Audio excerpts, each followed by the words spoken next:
Online or on radio, we handpick the latest stories, debates and expert opinions for your weekend. So whether that's politics, news or showbiz, we've got it covered. Join us every Saturday morning at 10 o'clock on GBNews.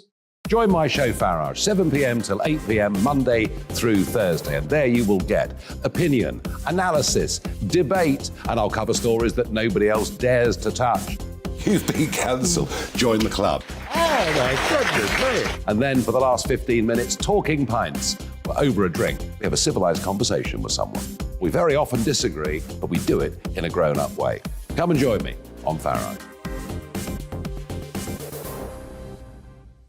Hi there, it's Stephen and Anne. At breakfast from 6 a.m, you'll always be caught up with everything you need to know, the latest headlines, opinions and debates. We'll bring you the good news and the bad, but most of all, we're here for you. Remember, send in your views and let us know what you would like us to talk about. That's because we're your news channel. And every morning at 6 a.m, it's breakfast on GB News.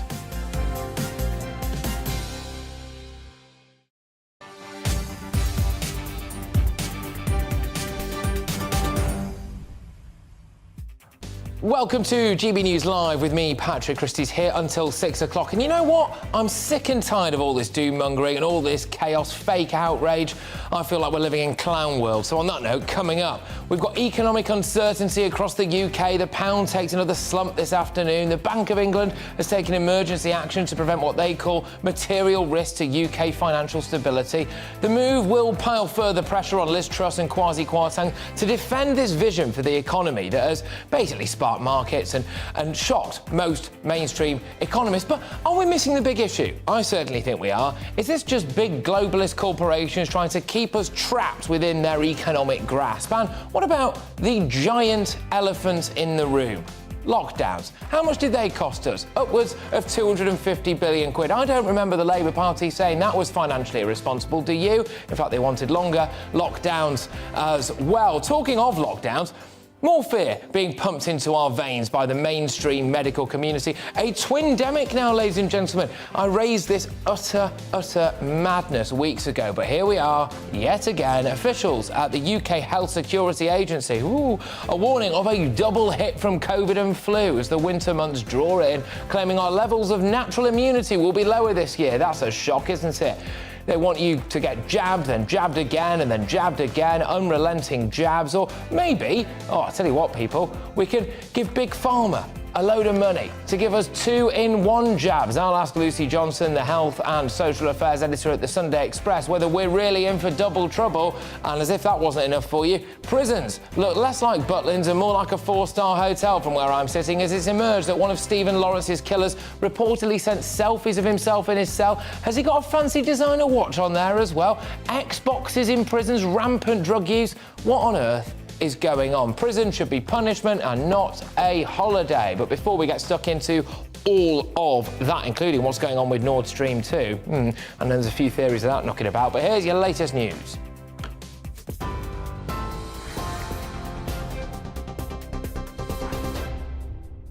Good afternoon, 3 minutes past 3. I'm Rosie Wright, keeping you up to date on GB News. The Labour leaders demanding MPs return to Westminster and that the government recalls Parliament to address the current financial situation. It's after the Bank of England's announced intervention measures in an attempt to stabilise the market, saying if the market continues in such a dysfunctional manner or gets worse, there'll be a material risk to the UK's financial stability. The Treasury says the government will continue to work closely with the bank following what they called significant volatility in recent days. Describing the instability as an act of economic self-harm, Sir Keir Starmer says the Conservatives must abandon their policies. The government has clearly lost control of the economy. And unlike other situations where it may be a world event, an unexpected event that causes this sort of crisis, this is self-inflicted. This was made in Downing Street last Friday. And for what? For uncosted tax breaks for those earning hundreds of thousands of pounds. And so what the government needs to do now is recall Parliament and abandon this budget before any more damage. Earlier today, the Chancellor, Kwasi Kwarteng, told investment bankers the government's committed to what he called fiscal responsibility. He's trying to reassure city investors of his economic plan after the International Monetary Fund criticised the government's mini-budget. In a rare statement issued last night, the IMF, which monitors economies around the world, warned the Chancellor's economic plans would likely increase inequality in the UK. The Deputy Labour leader, Angela Rayner, has accused the Conservatives of going from the party of stability to causing earthquakes on the final day of the Labour Party conference. Well, the events come to a close now after Labour spent much of the last 2 days setting out its plans for the economy. Final speeches today included plans for GPs in England to give face-to-face appointments to every patient and a pledge for every primary school child to have access to a breakfast club. An unequal economy is an inefficient one. It's perhaps the starkest difference between us and the Tories. Never again can we let them pretend that they are the patriotic party. I love my country. That's why I want so much better for it. But the Tories now think our biggest economic problem is you, the working people of Britain. The new Northern Ireland secretaries held talks with the Republic of Ireland for the first time since the cabinet reshuffle in an attempt to settle the Northern Ireland Protocol. Chris Heaton-Harris and Irish Foreign Minister Simon Coveney met at Hillsborough Castle this morning. Mr Coveney said there is now a willingness in the British government to have a serious dialogue over the post-Brexit trade agreement.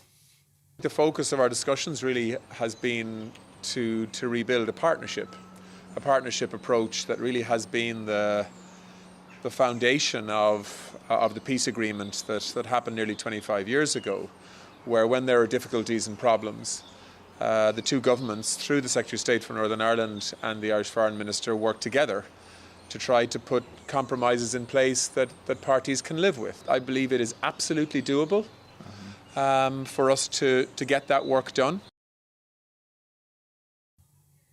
Judges have ruled that the felling of the Edward Colston statue in Bristol was what they call a violent act and not protected by the European Convention on Human Rights.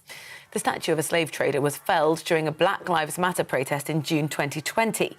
Court of Appeal judges ruled the prosecution of 4 people involved was not an abusive process as it fell outside the protection of the European Convention on Human Rights. They also said the circumstances in which the statue was damaged did not involve peaceful protest. The president of the EU Commission and NATO say the leaks in the major gas pipeline that runs between Russia and Europe was sabotage.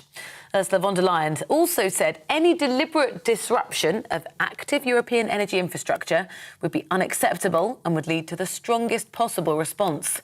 Well, seismologists in Denmark and Sweden say they'd registered 2 powerful blasts on Monday in the area of the leaks. The Danish defence minister says it can take up to 2 weeks before they can investigate the area. The minister says the sabotage was planned. This is not an accident. It's not a coincidence. It was planned, and huge explosions were used. You're now up to date on GB News. I'll bring you more as it happens. Now let's go back to Patrick.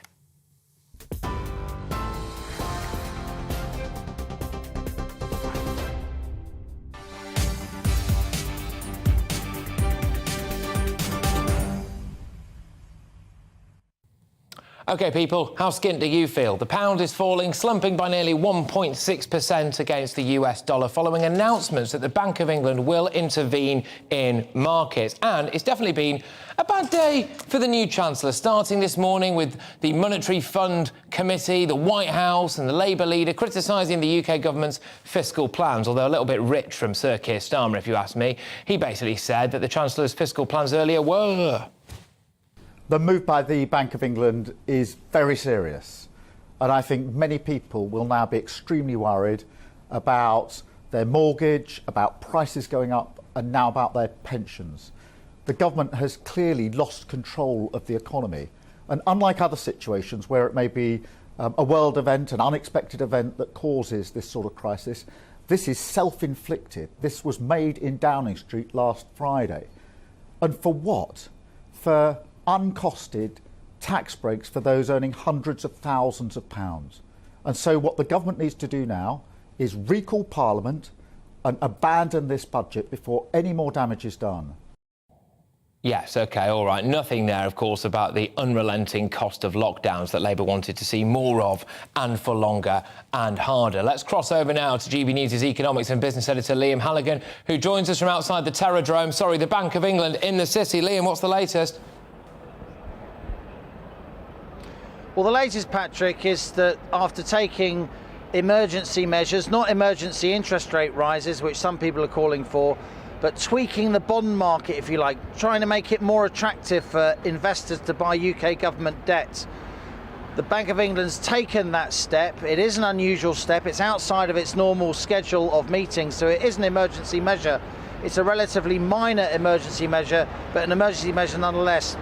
Having taken that action, the pound has actually recovered a fair amount over the last hour or so, and far more importantly than the pound, the cost of government borrowing in the money markets, the interest rate that sets all other interest rates across the whole economy, including for mortgages and personal loans, that's come down from about 4.5% to just over 4%. So it's very early days, Patrick.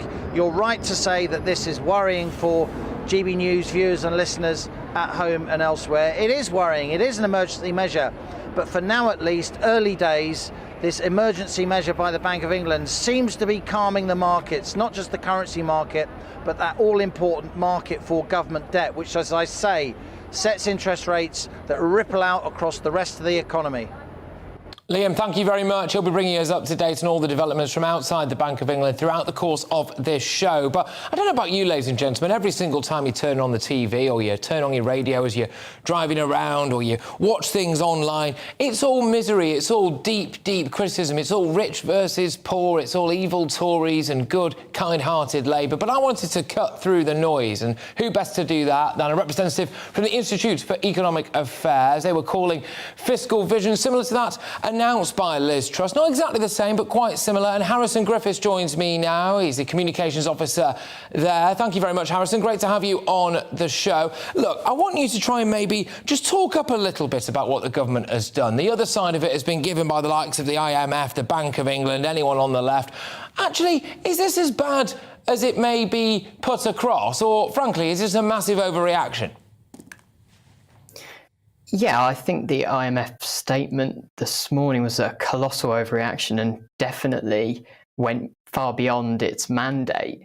It has every right to talk about things relating to currency markets and global markets in general, but when it comes in and starts criticising the government's approach to inequality, you have to start asking questions about whether it's really viable for that institution to carry on as a neutral, authoritative voice on economic policy. All that boils down, Harrison, to whether or not what the government has proposed will result in more inequality, because if it doesn't, then that whole narrative is blown out of the water and the IMF is seen now as some kind of pseudo-political organisation. Will Liz Truss and Kwasi Kwarteng's economic vision result in more inequality? Well, I'm not sure, really. I mean, it will bear out, but the critical change that the Truss and Kwarteng administration has embarked on with this fiscal announcement yesterday is that it's no longer concerned with the stagnant consensus of the last 25 years, constantly talking about redistribution. It wants to grow the pie. It wants to create an incentive structure and an environment where growth can be felt across the board. We have to get the country moving. This has been a shake-up, and markets do crave stability, and they don't necessarily greet that with open arms, but it is a necessary shake-up nonetheless, one that will get the country moving. Yeah. And when you've had such a long period of time with the markets drunk on cheap money, there's going to be a reckoning at some point. But I think she's got to stay the course.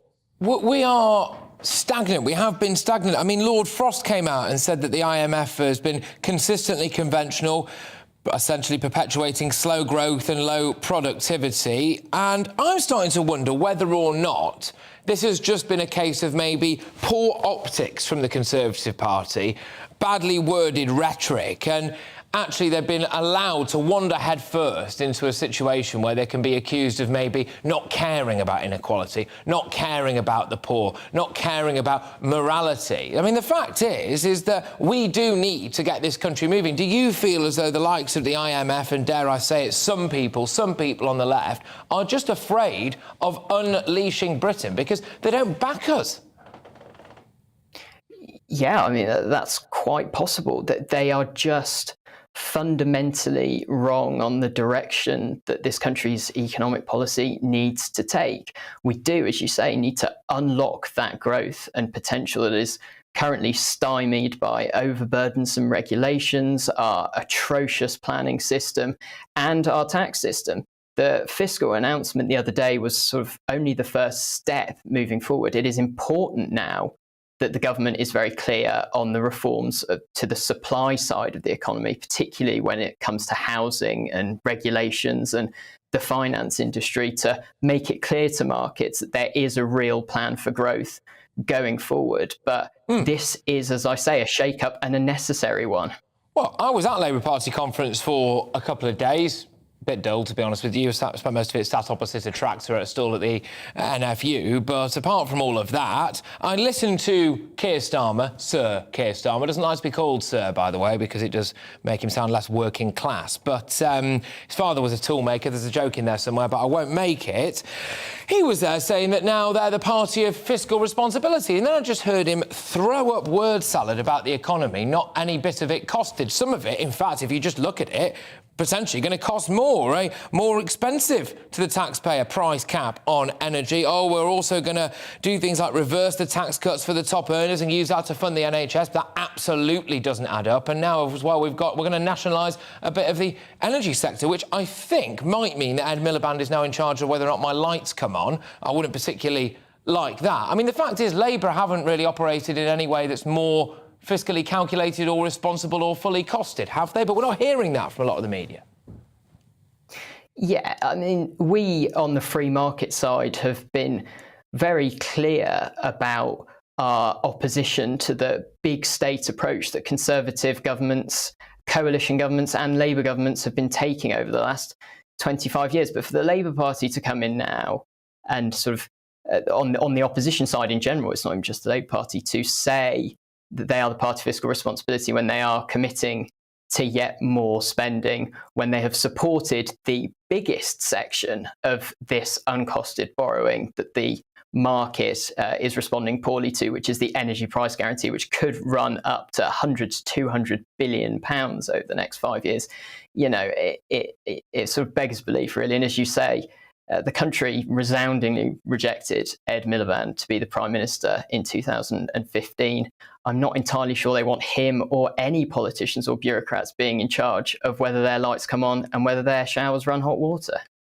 Yeah, I mean, we can't get around the fact that even Ed Miliband's own brother rejected him for the idea of being Prime Minister. Harrison, thank you very much. Harrison Griffiths, the Communications Officer at the IEA. Right, well, we want to drill down a little bit further into this, because if you're looking to buy a new home in this current economic turmoil, it won't be good news for you. Lenders did withdraw a record number of mortgage products overnight. That's according to analysts, and indeed just fact, as they grappled with the prospects of rising interest rates. And those rates are expected to rise further following the government's tax-cutting mini-budget on Friday. Some experts say this could lead to a 10 to 15% drop in house prices. Well, I'm just wondering whether or not that is such a bad thing. Let's get all the lowdown on this, because I'm joined now by Mark Bogard, who's the Chief Executive of the Family Building Society. Thank you very much. Right, OK, so if people are watching this now, maybe they've got kids as well, and those kids are looking to get on the property ladder, or grandchildren or something like that, what would you say to them? What would we advise people now in this current economic climate if they're looking to buy a property?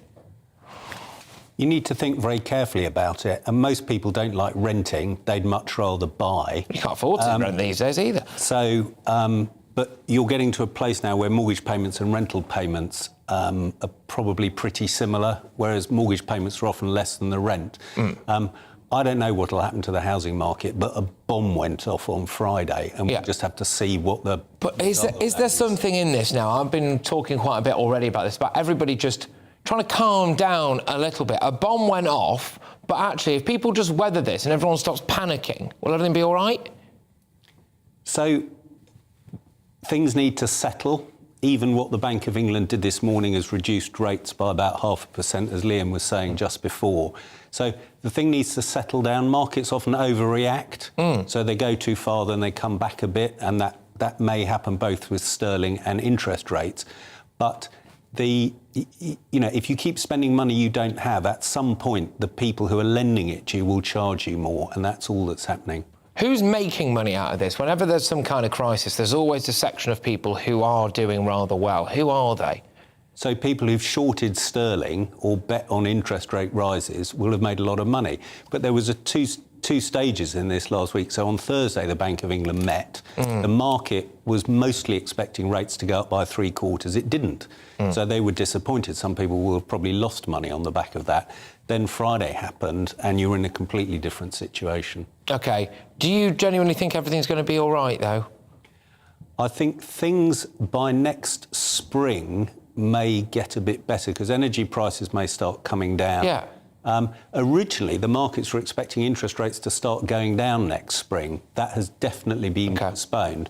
But there is still a huge imbalance of supply and demand in the housing market. Yeah, absolutely shocking. I mean, you can now, if you really want to, have the privilege of renting for about £3,000 a room somewhere in London where your bedroom is also your kitchen and your living area, and you can actually urinate from the shower to the cooker, which is a rather nice touch. But thank you very, very much. Great to have you on the show. Mark Bogard there, the Chief Executive of the Family Building Society, whizzing you through a little bit about the housing market. But I wanted to humanise it even more, because if you aren't looking to buy your own home at the minute, or you're keeping an eye on your mortgage repayments, you can't avoid this cost of living crisis. Food inflation has hit its highest rate on record. Shoppers now paying 10.6% more than they were a year ago. It got me thinking, OK? During COVID, we saw the Prime Minister and health experts giving you briefings, daily advice on how to protect ourselves. Now, some of that advice has led, in my opinion, to exactly why we are now economically knackered. But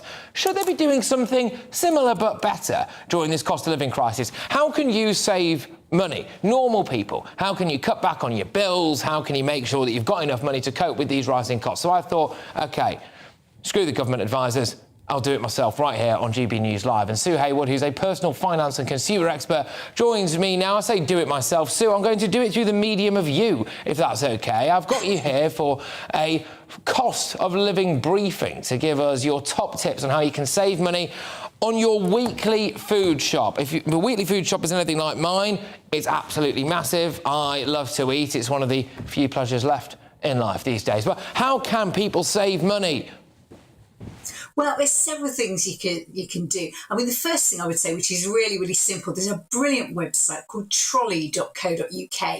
If you put in your shopping list, it will compare the prices and the deals at most of the major supermarkets. So let's be honest, none of us are going to have the time or the inclination to kind of trot around the shops and compare all the different deals and discounts. This does it for you, so you can check each week which is the cheapest supermarket to shop at. And of course, it's going to change. I mean, the consumer group Which publish figures every month when they work out the cost of a basket of basics, your eggs, milk, bread. And Aldi has been the cheapest one for the last few months, but it tends to alternate between Aldi and Lidl. So it's worth checking that. But trolley.co.uk is the first tip. I'd also say there's a brilliant place called Approved Foods, which is like a food warehouse for lots of stuff that's either nearing its best before date or maybe just gone over. Now, when we talk about best before dates, this is about quality. This isn't safety. We're not talking about fresh meat, fish or anything like that. So with these foods, you're going to get your cereals, your crisps, your biscuits, tins, but at huge knockdown prices. And they've got delivery charges of, I think, for about £3 a box. So you can buy all this, bulk buy, have it sent you, and you're saving a huge amount compared to the prices you would be if you were buying it on the supermarket shelves. And in some cases, of course, you're getting the brand names, whereas probably in the supermarket, you're going to be switching to the own brand simply to save money. Yeah, absolutely. Just quickly, just give our viewers and our listeners those websites again. It was something trolley something. What was it? Yes. Trolley.co.uk, as it sounds, the kind of trolley you're pushing. I'm writing this down myself. Trolley.co.uk. And the other one? Approved foods. Right, OK. What I am really enjoying, OK, is the amount of people that I am seeing, whether it's on the tube or walking around. It's usually kind of yummy mummies, right, who clearly used to shop at Waitrose, now can no longer afford to, but they've kept the Waitrose bags. And what they're doing is going to Aldi and Lidl, shoving all of the stuff in there, plonking it down and walking around with a little Waitrose bag. But there we go. Look, thank you very much. Short and sweet, but this is a great top tip, and I want to make a regular feature of this, Sue, if that's OK with you, because you know what, instead of all this... Yes, there we go. Good, that makes at least one person that I usually have on this show. Fantastic. Sue Haywood there, a personal finance and consumer expert. It doesn't all have to be doom and gloom. Things will get better. The sun will rise tomorrow, ladies and gentlemen, and you too can shop at Aldi. But talking of misery, up next, we're going to talk about the twin-demic that's definitely... No, it's not actually going to kill us all. This is GB News Live with me, Patrick Christys. Coming up, it could well be double jab winter for more than 26 million of us. As health officials warn of this twin-demic, which basically means you might get flu and you might get COVID. Both of them are likely to make a comeback, apparently. Is that just because it's cold? Is this going to happen every single year? Should we be terrified? Absolutely not. I'll be back in a moment.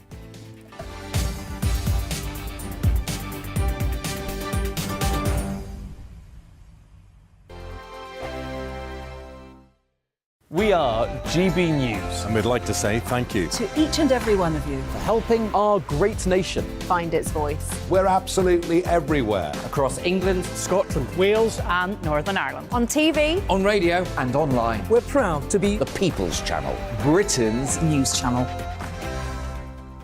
On the Mark Steyn Show, we cover the stories a lot of people are scared even to mention. The stuff that really matters with some of the world's biggest thinkers. Now is his opportunity to kind of take the steering wheel of history. Break away from the flop at 8 o'clock on GB News with the Mark Steyn Show. Hello, I'm Esther McVeigh. And I'm Philip Davis. Whether you're watching or listening on TV, online or on radio, we handpick the latest stories, debates and expert opinions for your weekend. So whether that's politics, news or showbiz, we've got it covered. Join us every Saturday morning at 10 o'clock on GB News. Join my show Farage, 7 p.m. till 8 p.m. Monday through Thursday, and there you will get opinion, analysis, debate, and I'll cover stories that nobody else dares to touch. You've been cancelled. Join the club. Oh, my goodness me. And then for the last 15 minutes, talking pints. We're over a drink. We have a civilised conversation with someone. We very often disagree, but we do it in a grown-up way. Come and join me on Farage. Hi there, it's Stephen and Anne. At breakfast from 6 a.m, you'll always be caught up with everything you need to know, the latest headlines, opinions and debates. We'll bring you the good news and the bad, but most of all, we're here for you. Remember, send in your views and let us know what you would like us to talk about. That's because we're your news channel. And every morning at 6 a.m, it's breakfast on GB News. I'm Dan Wootton. Join me Monday to Thursday from 9 to 11 for the feistiest and most fun news debate on TV, where free speech reigns. I'll bring you a sharp take on the day's biggest stories, bombshell newsmaker interviews, and A-list guests. And I guarantee you, no spin, no bias, no censorship, and no reason to go to bed. That's Dan Wootton tonight, Monday to Thursdays from 9 on GB News.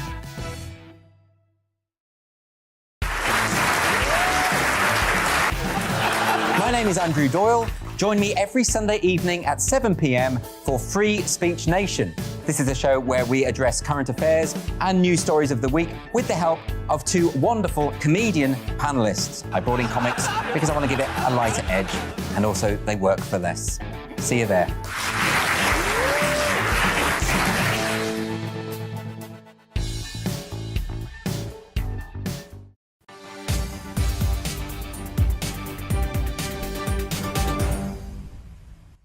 Right, people, as if economic misery and the threat of nuclear war wasn't enough, massive health scares. The UK Health Security Agency was warned of a possible difficult winter of flu and COVID circulating widely and indeed wildly. The so-called twin-demic could be compounded by lower levels of natural immunity to flu caused by the COVID lockdowns, Just read that again. Caused by the COVID lockdowns. Health officials are encouraging the clinically vulnerable and elderly to receive both COVID and flu jabs in light of this risk. Well, here to cut through yet more noise is Health and Social Affairs editor at the Sunday Express and indeed friend of the channel. It's Lucy Johnson. Lucy, how are you? Hello, very well, thank you. Are we all going to die? Well, we've had many warnings like that, haven't we, before? And we actually don't know what's going to happen this winter. We can't tell. We were warned last year that there would be a deadly flu outbreak. There is a clue, the southern hemisphere we tend to follow, and they have had serious numbers of flu. But it's not just the waning immunity due to lack of exposure. We also don't know what the virus did in those lockdowns, and viruses evolve and they select, and they may have selected to become more transmissible. OK. Most people are not going to be severely affected by influenza. Most people will just have a rough few days and get over it. Like a normal illness? Like a normal illness. Right. So they don't need to worry. OK. People who are got problems with their immune systems, the people who are elderly, and some people who are clinically vulnerable and who are younger, they are more at risk. But we don't even know every year what the flu vaccine, how useful it will be in trying to minimise... You see, they don't really tell you that, do they? They don't really seem to say how useful or otherwise the flu vaccine is going to be. That's just become part of our society now, where every single year there's like a queue of elderly people outside a GP. I mean, if you see the GPs these days, there's a queue of elderly people outside them anyway. And they just queue up and get the flu vaccine. But how effective will it be to get kind of double jabbed? You buy one, get one free of flu and COVID shot in each arm at the same time.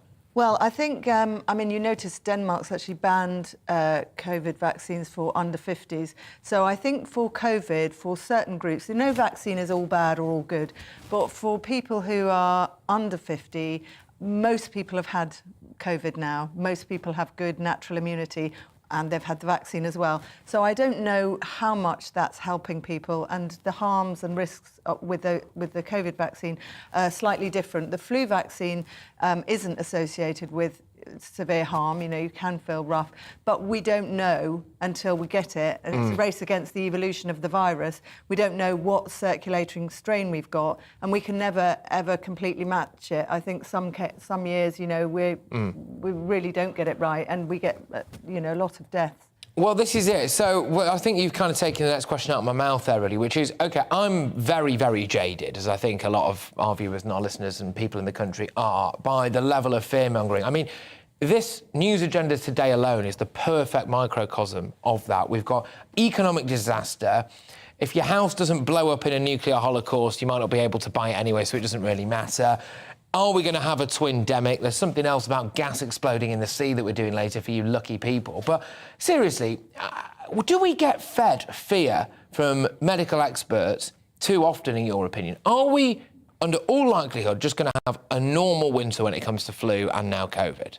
I don't know. Okay. And we also have food poverty and fuel poverty, which yes, I missed those off the list, to be fair. Well, they will actually increase the risk of vulnerable people getting ill.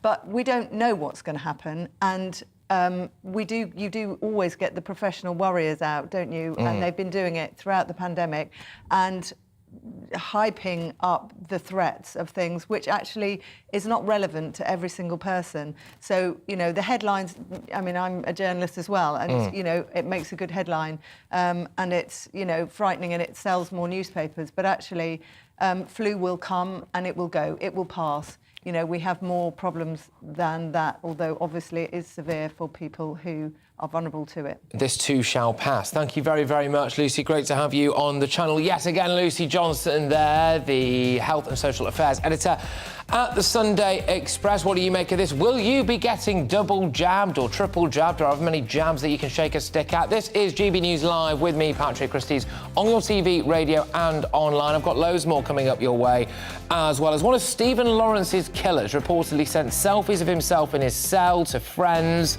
on the outside using a banned mobile phone. Looks like he's got a nice watch on there. Apparently there's talk of an Xbox as well. I'm asking whether or not prisoner's gone from Butlins to a 4-star hotel. It's supposed to be a punishment, isn't it? But first, it's your latest headlines.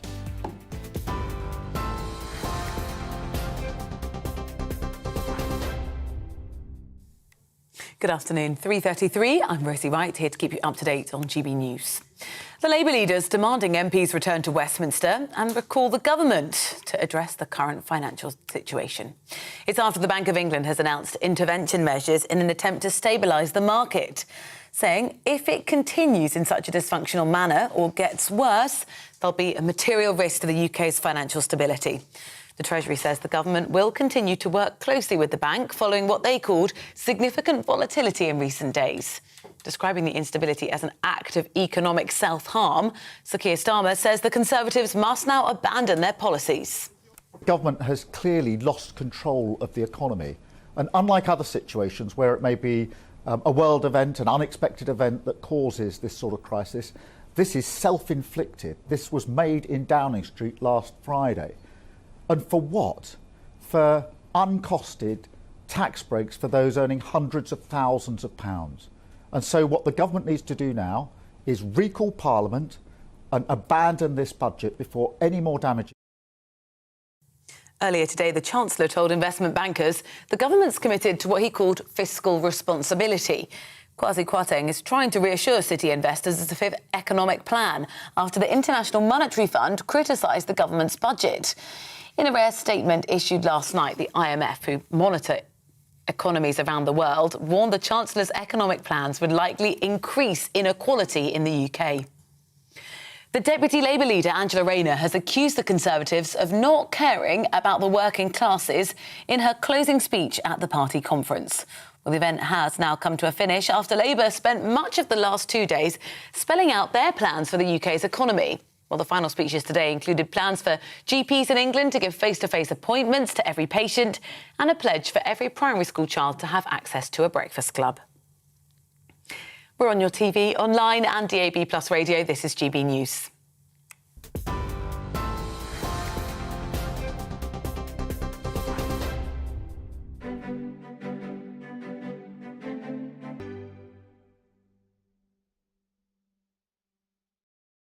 Will buy you $1.070 and €1.113. The price of gold currently stands at £1,542.78 per ounce.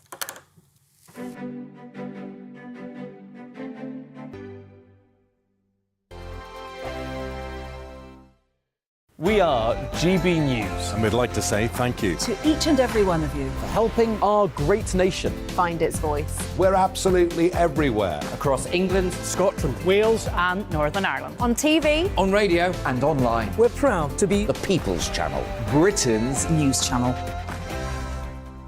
On the Mark Steyn Show, we cover the stories a lot of people are scared even to mention. The stuff that really matters with some of the world's biggest thinkers. Now is his opportunity to kind of take the steering wheel of history. Break away from the flock at 8 o'clock on GB News with the Mark Steyn Show. Hello, I'm Esther McVeigh. And I'm Philip Davis. Whether you're watching or listening on TV, online or on radio, we handpick the latest stories, debates and expert opinions for your weekend. So whether that's politics, news or showbiz, we've got it covered. Join us every Saturday morning at 10 o'clock on GB News.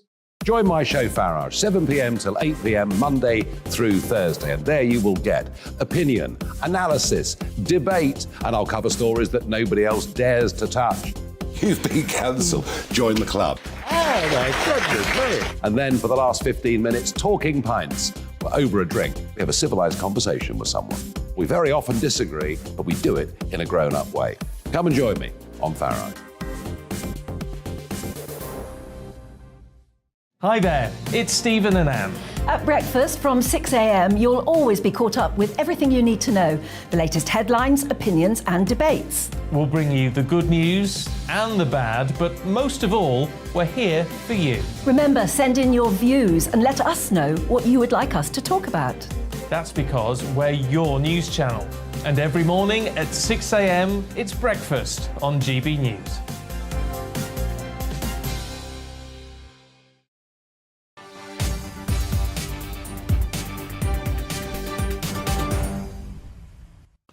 Right, welcome back. We are the People's Channel, so we want to reflect your views. And lots of you have been getting in touch with your thoughts on this economic situation. Andy says, honestly, How can Starmer say the economy is broken after only 1 week since the mini-budget was announced? Low-tax economies thrive. We just need 6 to 12 months to see the effect. I'm inclined to agree with you. I sat through his speech, and I think sitting through it is probably the correct turn of phrase there. I felt like fleeing into the docks at Liverpool, but instead I maintained my composure while he wheeled out a load of uncosted things, and I think wanted to put Ed Miliband in charge of whether or not our lights come on. But apparently that's all fine because we are well and truly in clown world. Les says the unions are intent on making the economic problems worse by organising strikes, and the unions still get paid while the workers lose money. Again, at Labour Party conference, it was interesting. The unions and the Labour MPs didn't particularly seem to enjoy the idea that maybe there was some coordinated strike going on that wasn't necessarily just about workers, was more about bringing down a government. How dare we ask that question? David says, the new government has taken bold actions to reverse the oncoming stagflation and recession threats. The government is doing the right thing now. A little patience and nerve is required. Yeah, I can't help but believe that you're right when it comes to things like that. Can't we be a bit bolder? Can't we back ourselves? Why do we need the state to reach into our lives and give us money all the time and tell us what to do and control everything? Why can't we actually go for growth and have a little bit of a sink or swim mentality? You know, it's unfashionable to say, but, you know, maybe some people should be left to stand on their own 2 feet and either thrive or nosedive. Anyway, moving on from that now, a story very, very close to GB News' listeners and viewers is Law and Order. And one of Stephen Lawrence's killers is facing a police investigation after he reportedly used an illicit phone to send selfies from his prison cell. You're not going to believe this. Messages claimed as well that he would soon be released. David Norris, 46, was given a life sentence in 2012 for the racist murder of Stephen Lawrence. Well, Norris took a photo from his prison cell, so he's inside his prison cell here, and it was obtained by the Daily Mail. He can be seen wearing a gold watch, looks suspiciously designer if you ask me, and he's got a TV. He's got an Xbox in the background. I mean, it's ridiculous. Just the phone alone. He's got shades on. Why would he need shades in prison? But a former Met detective, Peter Blexley, is with me now. Peter, thank you very, very much. You spent your life locking up wrong-uns like this guy. Does it pain you to see him living it large inside prison? Well, I continue to have a number of sources in various prisons, and let me tell you the unpalatable truth. This story could have been written about any number of prisoners serving very long sentences, including life sentences, because the length and the breadth of the country, prisoners have got mobile phones. They're on social media platforms, they're messaging family, friends, criminal associates, and at one particular prison, I was recently told, the prisoners say they've got it boxed off. I mean, it's unbelievable. Talk to me a little bit about the security, because from my loose understanding of what goes on there, some of the security at prisons has almost now been outsourced. Your idea of your old-fashioned screw doesn't really exist. If people there are guarding them are on terribly low wages, they may be more inclined to be susceptible to bribes and corruption. Is that how things get in? Is that how drugs get in and phones get in and Xboxes and all this stuff? Well, the prison service will tell you they've had considerable success in stopping contraband getting into prisons, and that is true in certain prisons. But that technology, state-of-the-art tech, isn't rolled out everywhere. And at other prisons, the prisoners almost have a free rein, and consequently they've got access to stuff which they quite simply should not have.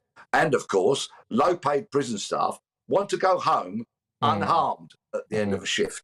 So if the prisoners establish the type of community that they want, some certain prison officers will put their own safety ahead of, perhaps, should we say, being thorough. Yeah, prison is supposed to be a deterrent and it's supposed to be a punishment, but I can't help but wonder, not your high-end, high-rolling criminals who, you know, maybe had millions coming in and a bit of a high life, they're off to Marbella every week, but your genuine kind of garden variety scumbag, right? And now they're locked up. Is their life better inside than it was outside? Well, some, quite frankly, choose to go inside. Not many, but some do. And prison communities are very difficult things to manage. Often they're a powder keg just waiting for the spark to set them off. So I have a certain amount of sympathy for prison officers who are trying to maintain a balance. They don't want riots. They don't want large-scale disorder. They don't want very serious assaults and worse being carried out within these walls. They are not all the holiday camps that some people might perceive them to be. I need to make that perfectly clear.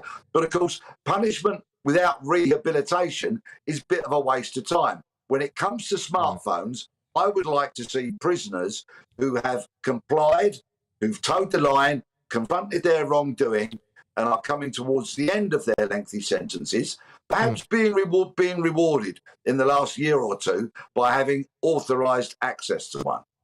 OK, I mean, that might be interesting, and I don't disagree with that at all, because if people are going to end up back into a community, they might as well have some kind of reintegration, some kind of rehabilitation, because otherwise, well, we all know what happens. But in all of this, I think that families of victims are being lost, especially when it comes to families of people who've been murdered. They want to see justice done, not just in terms of sentences, but also in terms of the quality, or dare I say it, lack of quality of life, that their son or daughter's murderer or rapist is going to have on the inside. Are they getting that justice at the minute?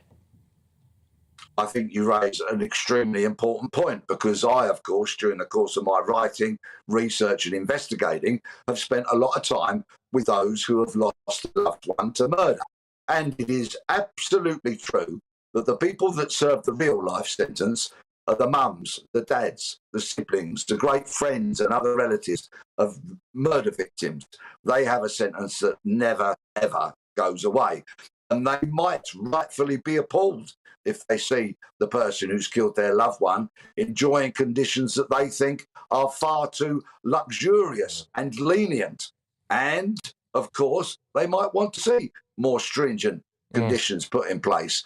I think good behaviour should be rewarded on a staggered basis towards the release of somebody, if, of course, they are the type of prisoner that will be released, and the vast majority are. But I think it must be utterly abhorrent for those who love Stephen Lawrence to see these pictures. Yeah, indeed, it must be, especially given the whole issue that took place there as well. But it's not just when it comes to terms of the conditions of prisoners at the minute, is it? I'm very, very worried about the drug use that's there. I'm very worried about the fact that there can be money made, a lot of money made whilst you're in prison. But I'm also, Peter, very worried about things like radicalisation. I mean, is it the reality that it's quite easy now to go into prison and come out of it a significantly larger threat to society than you were the day that you walked through the gates?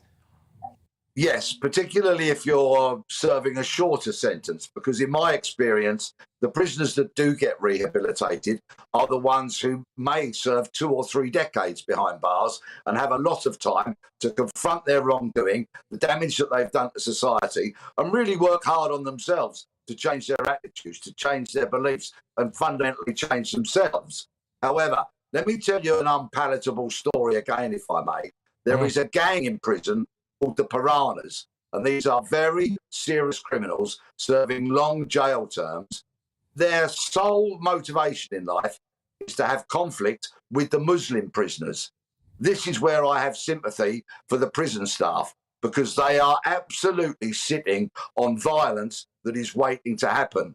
And the Piranhas' sole purpose, sole intention, is to commit really, really serious harm within the prisons to others. And likewise, so this Muslim gang are intent on virtually going to war with the Piranhas. There you have it, an unpalatable truth about what it's like in some of our prisons. Sorry, just very quickly, Peter, we are a bit pressed for time.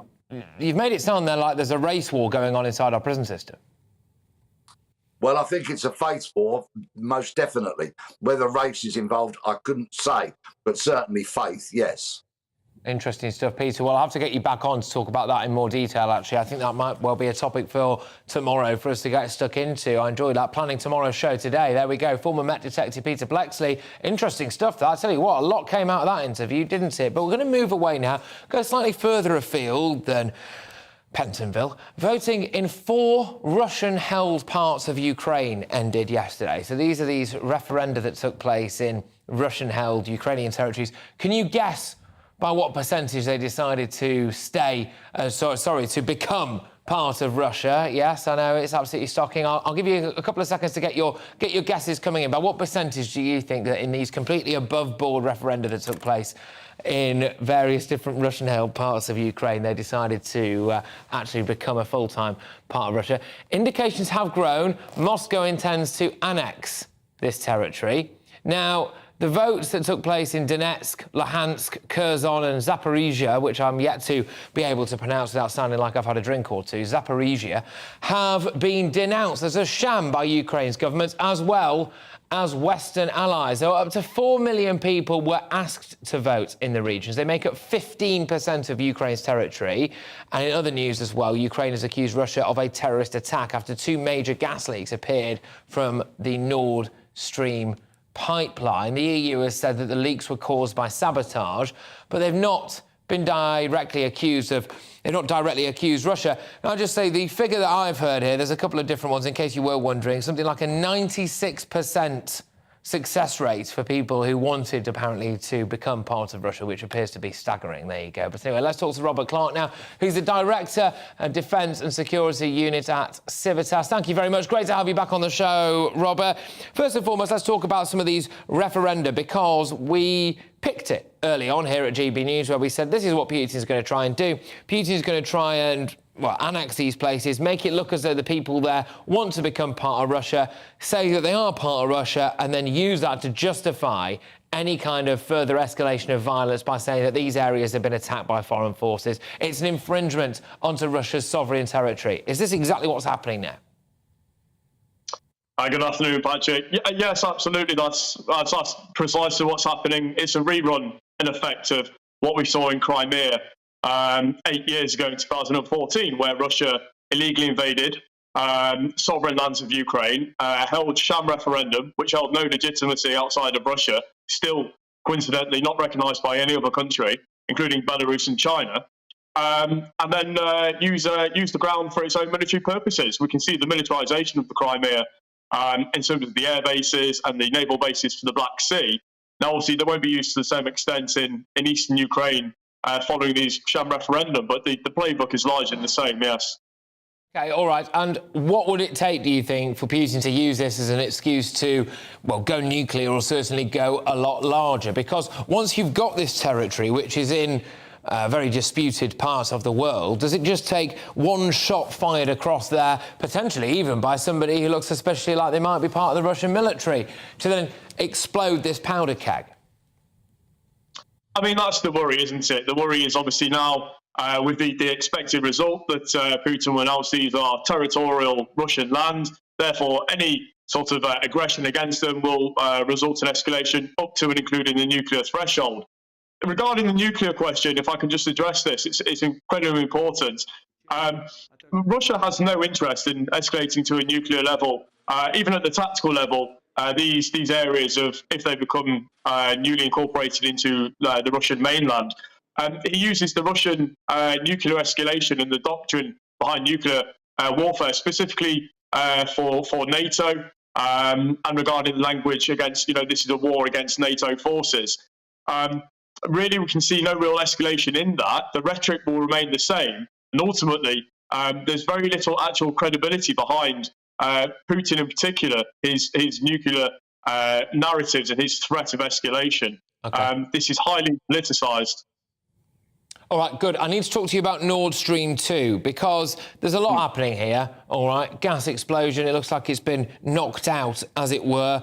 A lot of videos doing the rounds on social media at the moment, and to be fair, in the news, of Joe Biden appearing to say, look, don't worry, if Putin invades, then we'll stop it. And a reporter saying to him, well, how are you actually going to do that? And then Joe Biden says, don't worry, we'll find a way. And now Russia's being accused of sabotaging this particular pipeline. Some other people are accusing maybe America of doing it. Who's done it and why?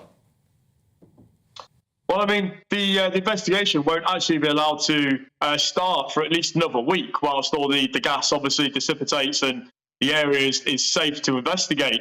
So this is all speculation and hearsay at the moment, but for understandable reasons, everybody, commentator, analyst, institution, is probably thinking it's almost undoubtedly the work of Russia.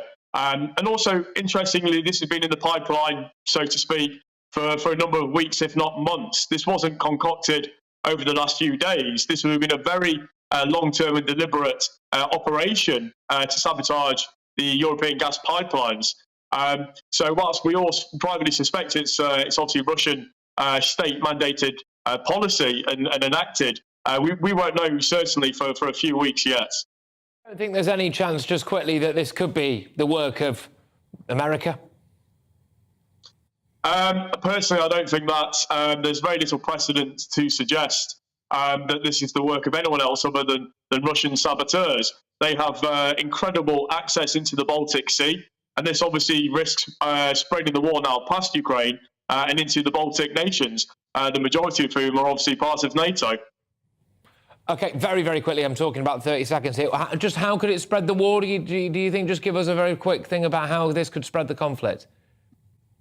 Sure. Well, the explosions themselves have been located only a few hundred meters, a few kilometers away from Danish offshore islands. So, for example, Denmark and Norway have territorial land within the vicinity of these pipelines. Now, if these are targeted, that naturally brings in domestic energy supplies and critical national infrastructure of NATO countries likely to be potentially targeted in the future.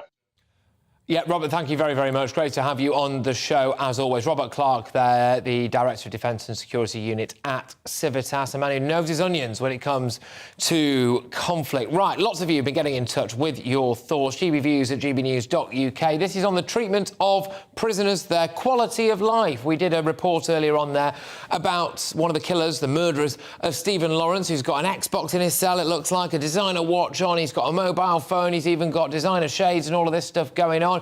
Mark's been on. Mark says it seems to have been lost somewhere that a custodial prison sentence is supposed to be a loss of liberty as a punishment for breaking the rules of society. I'm completely with you. And we have Peter Blexley on there, a former top cop, who says we've got it all going on in prisons. You can go into prison, make a load of money off dealing drugs and goodness knows what else, come out even more of a menace to society than the day that you went in. And because we don't pay prison guards enough or have enough of them, they just want to get home safely to their wife and kids. Now, we might as well have prisons guarded by that bloke who stands near the bleeper at Lidl or Aldi, not stopping people if they decide to go and nick a cauliflower or something. Right, keep your views coming in, gbviews@gbnews.uk. I want to hear from you. We've had loads to get stuck into there. Are you feeling the pinch financially? Are you sick and tired of financial doom-mongering? Do you think it is actually time to go for growth? We've spoken a lot about what you think is going on in Ukraine and Russia and all of that stuff. We've had prisons and the twin-demic. Are you afraid? Are you going to go and get your jabs? gbviews@gbnews.uk. What's not to love? Get in touch. We've got all of that and much, much more coming your way.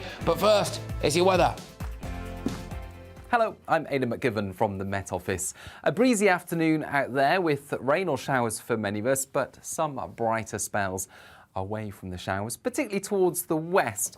In the east, an area of low pressure sits close to Denmark, and around that low, this little feature, an occluded front, will bring a spell of more prolonged rain during the afternoon across parts of eastern Scotland into northeast England. That accompanied by a strengthening breeze and thicker cloud, but further south, clear spells continue for a time, along with a few showers, particularly for Wales and the southwest.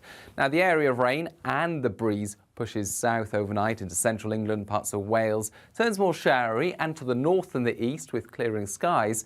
Temperatures will fall away, 2 to 5 Celsius in some sheltered spots first thing.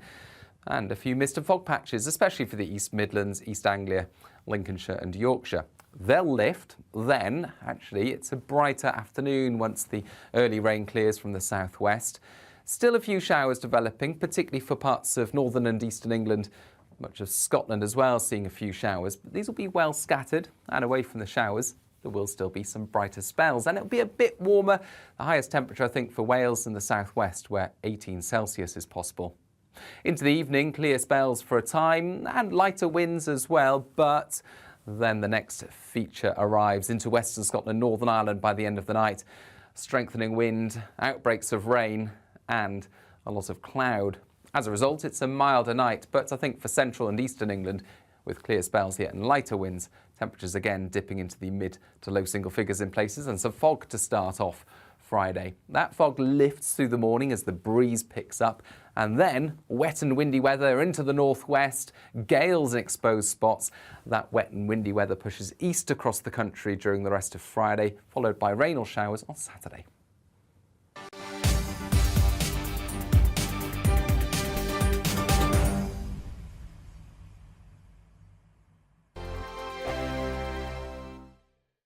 We are GB News. And we'd like to say thank you To each and every one of you. for helping our great nation. Find its voice. We're absolutely everywhere. Across England, Scotland, Wales and Northern Ireland. On TV. On radio. and online. We're proud to be the People's Channel, Britain's news channel. On the Mark Steyn Show, we cover the stories a lot of people are scared even to mention. The stuff that really matters with some of the world's biggest thinkers. Now is his opportunity to kind of take the steering wheel of history. Break away from the flop at 8 o'clock on GB News with the Mark Steyn Show. Hello, I'm Esther McVeigh. And I'm Philip Davis. Whether you're watching or listening on TV, online or on radio, we handpick the latest stories, debates and expert opinions for your weekend. So whether that's politics, news or showbiz, we've got it covered. Join us every Saturday morning at 10 o'clock on GB News. Join my show Farage, 7 p.m. till 8 p.m. Monday through Thursday, and there you will get opinion, analysis, debate, and I'll cover stories that nobody else dares to touch. You've been cancelled. Join the club. Oh, my goodness me. And then for the last 15 minutes, talking pints. We're over a drink. We have a civilised conversation with someone. We very often disagree, but we do it in a grown-up way. Come and join me on Farage. Hi there, it's Stephen and Anne. At breakfast from 6 a.m, you'll always be caught up with everything you need to know, the latest headlines, opinions and debates. We'll bring you the good news and the bad, but most of all, we're here for you. Remember, send in your views and let us know what you would like us to talk about. That's because we're your news channel. And every morning at 6 a.m, it's breakfast on GB News.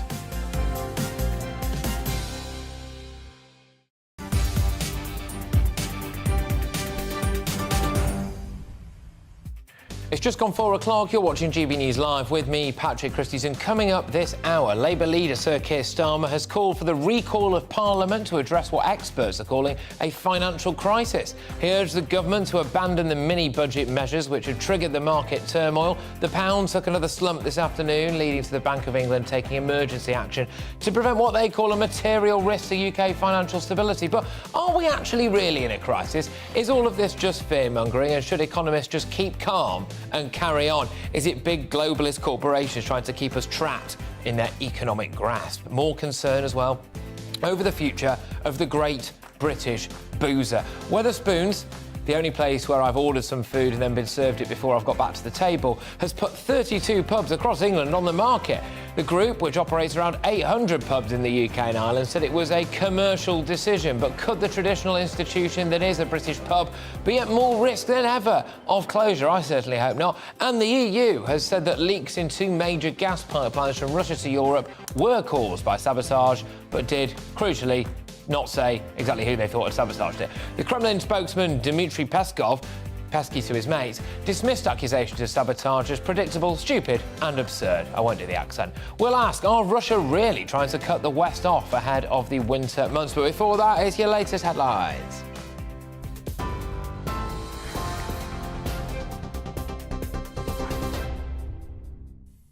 Patrick, thank you. Good afternoon to you. The top story today. The Labour leader is demanding the government recalls Parliament to address the current financial situation.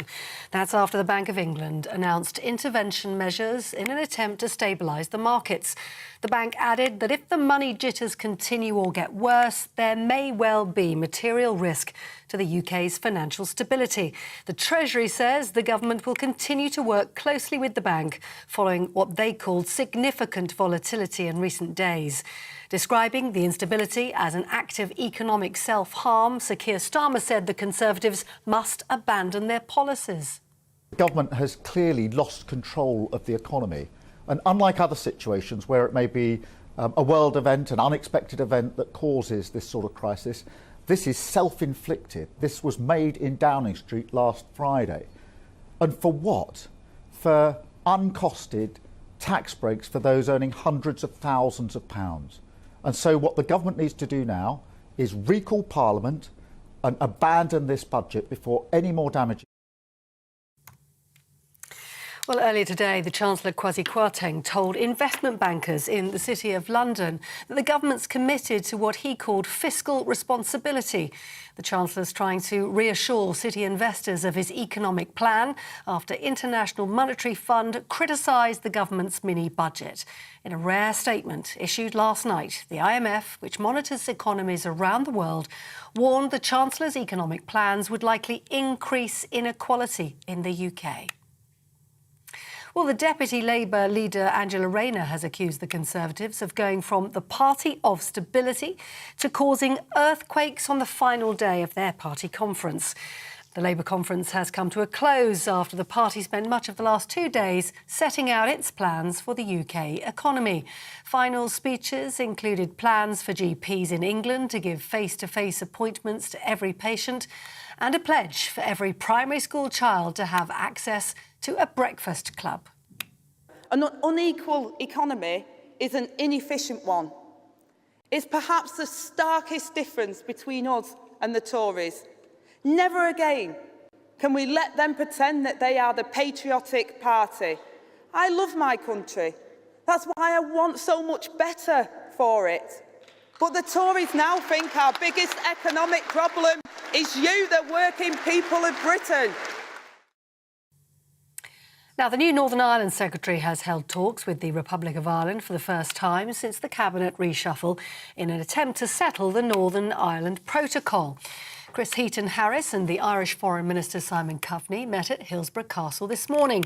Mr Coveney said there's now a willingness in the British government to have a serious dialogue over the post-Brexit trade agreement. The focus of our discussions really has been to rebuild a partnership approach that really has been the foundation of the peace agreement that happened nearly 25 years ago, where when there are difficulties and problems, the two governments, through the Secretary of State for Northern Ireland and the Irish Foreign Minister, work together to try to put compromises in place that parties can live with. I believe it is absolutely doable for us to get that work done. Now, the European Commission has announced further sanctions against Russia after it held so-called annexation referenda in the occupied regions of Ukraine. Moscow claims 4 regions voted overwhelmingly in favour of joining Russia. But the European Commission President Ursula von der Leyen described the votes as a sham. She also said the sanctions, which have been extended, will make the Kremlin pay for escalating the conflict. The EU's foreign policy chief, Josep Borrell, is urging international countries to condemn Russia's actions. We condemn in the strongest possible term, and I am sure I can speak on behalf of the member states of the European Union that none of them will recognise this falsified outcome. And we call to the international community to do the same, because this sham referendum is a pure violation of international law and the principles of the United Nations Charter. Well, Ursula von der Leyen also responded to the leaks in the major gas pipeline under the sea between Russia and Europe, saying they were caused by sabotage. She also said any deliberate disruption of active European energy infrastructure is unacceptable and will lead to the strongest possible response. Seismologists in Denmark and Sweden say they registered 2 powerful blasts on Monday in the area of the leaks. And the Danish Defence Command said it could take up to 2 weeks before they can investigate the area. That's it. You're up to date on GB News. More news as it happens. Now back to Patrick.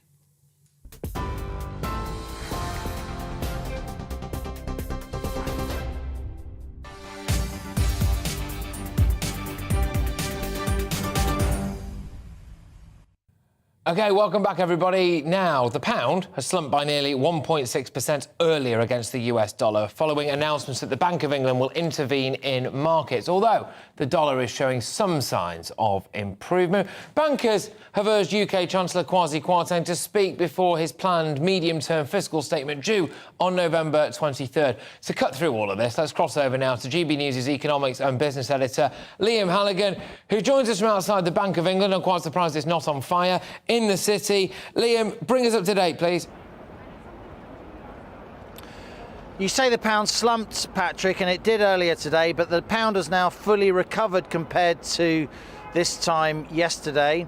The Bank of England has been intervening in the bond market. There's been no emergency interest rate rise, as some have been calling for. This is really the first rung on the ladder of emergency measures. It is an emergency measure. It's happening outside the usual run of Bank of England meetings. But the Bank of England, in essence, Patrick, is helping the government to sell its debt. It's buying government debt, so the government can borrow more in order to pay for public services and so on. It's not going to do it forever. It's only going to do it for a couple of weeks or so, at least for now. But it seems to have done the trick because the currency has recovered on the day.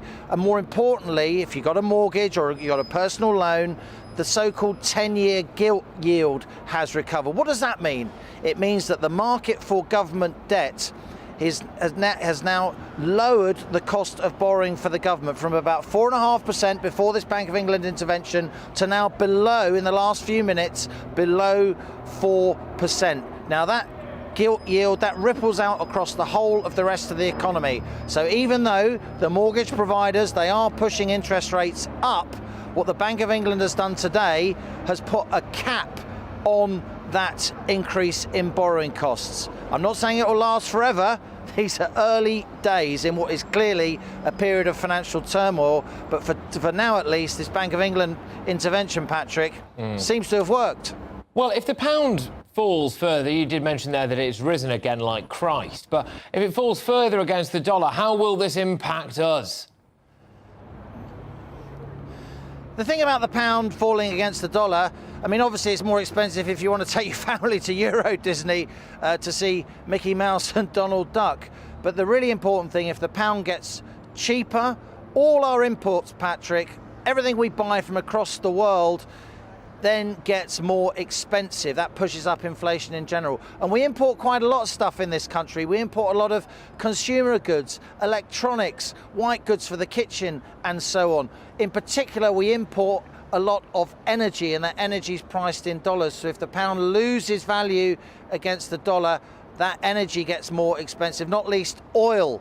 And oil, of course, drives the cost of petrol and diesel when you fill up on the forecourt. There's nothing that says the pound needs to be more than $1. We went quite close to what we call dollar parity a few days ago. We got down to $1.03 for a pound. We're now back up above $1.07. It is a psychologically important barrier, but the pound has still lost about a fifth of its value, Patrick, over the last 12 years, and that makes inflation higher, it makes the cost of living crisis worse, it means in general that the institution behind me, the Bank of England, they have to increase their base interest rate again, which is the benchmark for interest rates across the whole of the economy, affects all of our borrowing costs. A weaker pound means in general they have to increase interest rates more. So look, there's not much good news out there, but we should be grateful at least that for now, and it's early days, this Bank of England intervention, it seems to have worked. The currency started to get slightly stronger, and crucially, those borrowing costs in the money markets seem to have come down. All right, just quickly, Liam, first and foremost, I wouldn't be seen dead at Euro Disney. But on top of that, where are Truss and Kwarteng on all of this? OK, because just quickly, a bit pressed for time, but people are calling for it. Come on, because you're letting Keir Starmer own the rhetoric, they're letting the IMF own the rhetoric, people inside the Bank of England. Isn't it time they came out and just said, hang on a minute, here's more of our plan, or here's what we're actually going for, people? Look, I've been talking about technical things like gilt yields and interest rates and dollar pound and all the rest of it. But the markets, they aren't just about technical things and graphs and spreadsheets. They're about sentiment and they're about politics as well. And what you say, that the Chancellor Kwasi Kwarteng and Prime Minister Liz Truss should be out there advocating for their policies.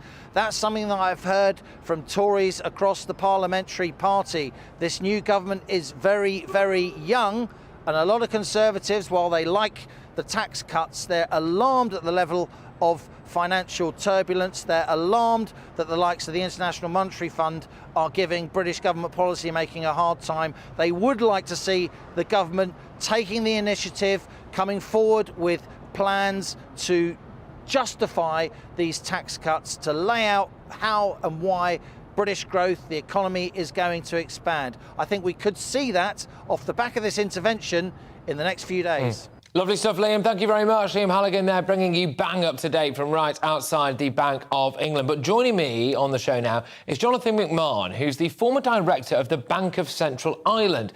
Now, he was in charge during the aftermath of the 2008 financial crash and witnessed what it really takes to manage an economy many claim is in crisis. Thank you very much for joining me.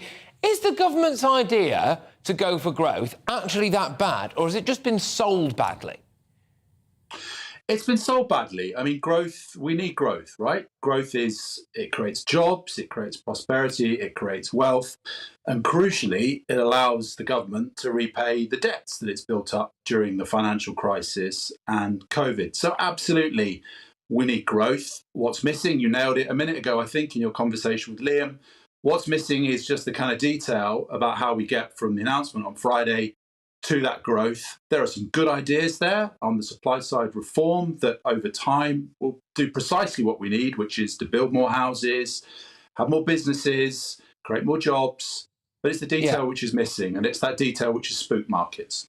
Yeah, indeed. Can I just ask you about something from your perspective? Now that we've seen the financial situation that we're in, yes, of course, the war between Russia and Ukraine has had a massive impact on finances. But do you think, knowing what we know now, there would still be a push for things like lockdown, for example? Because lockdown did have a massive impact. How much has lockdown got to do with the situation that we're in today? Because a lot of it's getting drowned out by noise about Ukraine and Russia. Yeah, well, shutting your country down, shutting your economy down, and then borrowing an enormous amount of money to pay people for not working, of course, is going to have an impact, isn't it? And we are living with the effect of the costs of lockdown. There's no doubt about that. That's part of the inheritance here. So the starting place for the new government is not a good one. The debt to GDP ratio is very high. People were already worried about that. We've introduced more uncertainty, but there's no doubt about it that the impact of COVID lockdowns is with us today. And, therefore, the room for manoeuvre for government is less than it would have been had we not had those lockdowns and had we not had the furlough scheme.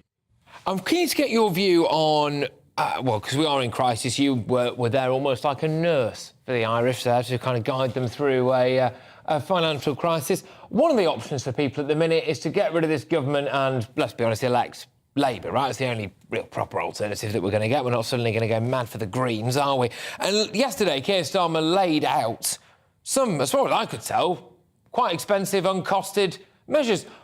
Just explain to me, who's basically a pleb, why on earth the markets would rather have that than what the Tories have just announced? I don't think anyone is saying that they would prefer that. I think what they're saying is we just want to know where you get this extra money that you want to borrow, how you're going to pay it back. I mean, that's a very basic question that they've got. That was the question that stalked Greece, Ireland, Portugal. And if you go around the world, emerging markets, it's the big question that people have who've lent money to governments there is, how am I going to get paid back as an investor? And this government can easily answer that question. It could do it very quickly. And this turbulence that we're experiencing could be put to bed. And it's a simple matter. You said it earlier, I think, of just coming out, fronting into it and saying, look, we recognise there's been some turbulence off the back of last week's announcement. This is the plan. And I think important in all of that is what the Office for Budget Responsibility would say, because it is the guardian of public finances. People look at that. And indeed, the Bank of England, what it would say about how it sees the position. So this is not a crisis. It could become a crisis. OK, talk to me. Right, this is good. So this is not a crisis. No, because you're in a crisis when you no longer have any options. We have options, yeah? The government has got many tools at its disposal. We saw the Bank of England intervention today, and that's pretty modest. The bank can do a lot of things, yeah, as we learned during the global financial crisis and the pandemic. The government can go out and say things and do things that will calm nerves. And it's also not a crisis for a much more fundamental reason, which we shouldn't forget, is the UK economy is a big economy. It's a strong economy. It's home to some fantastic, globally competitive companies. We have entrepreneurial businesses, good businesses in this country, and a track record of delivering growth. So we need to take a very long-term view on this. We need to be calm. Wow. We need to get out of current turbulence, but panicking will definitely drive us into a crisis. OK, that's brilliant. I mean, it's interesting, isn't it? We've got a lot of noises coming out, especially from the Labour side of it. This crisis was invented by government. We're in crisis, we're in chaos, we're in crisis. And actually, their continual talking about a crisis might actually be the main cause of a crisis, I suppose, from what you've just said there. Jonathan, thank you very, very much. Really insightful stuff. We'll have to catch up again very soon. Jonathan McMahon there, who's the former director of the Bank of Central Ireland. Fascinating stuff that I've been trying to get a bit of this point across, really, which is that first and foremost, from what I can tell, we are not actually in a massive, massive crisis at the minute, although it's got the potential to get there.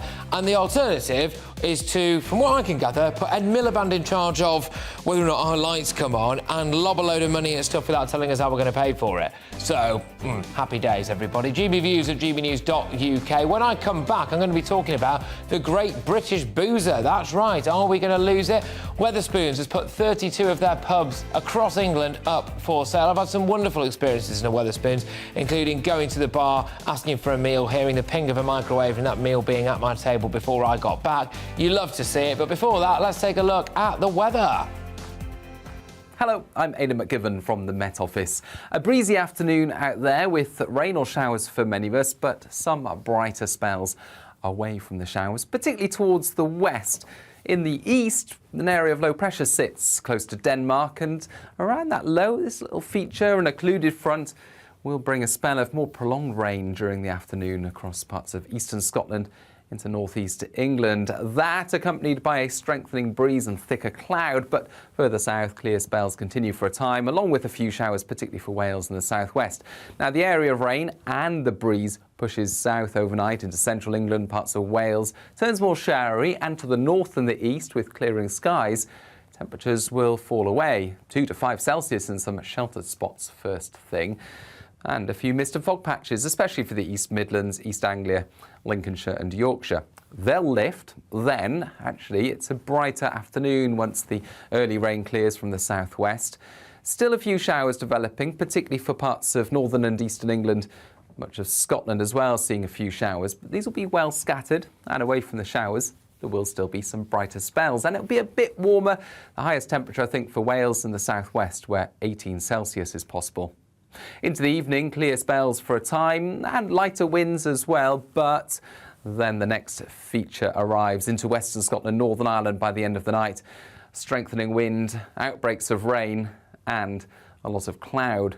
As a result, it's a milder night, but I think for central and eastern England, with clear spells yet and lighter winds, temperatures again dipping into the mid to low single figures in places, and some fog to start off Friday. That fog lifts through the morning as the breeze picks up, and then wet and windy weather into the northwest, gales in exposed spots. That wet and windy weather pushes east across the country during the rest of Friday, followed by rain or showers on Saturday.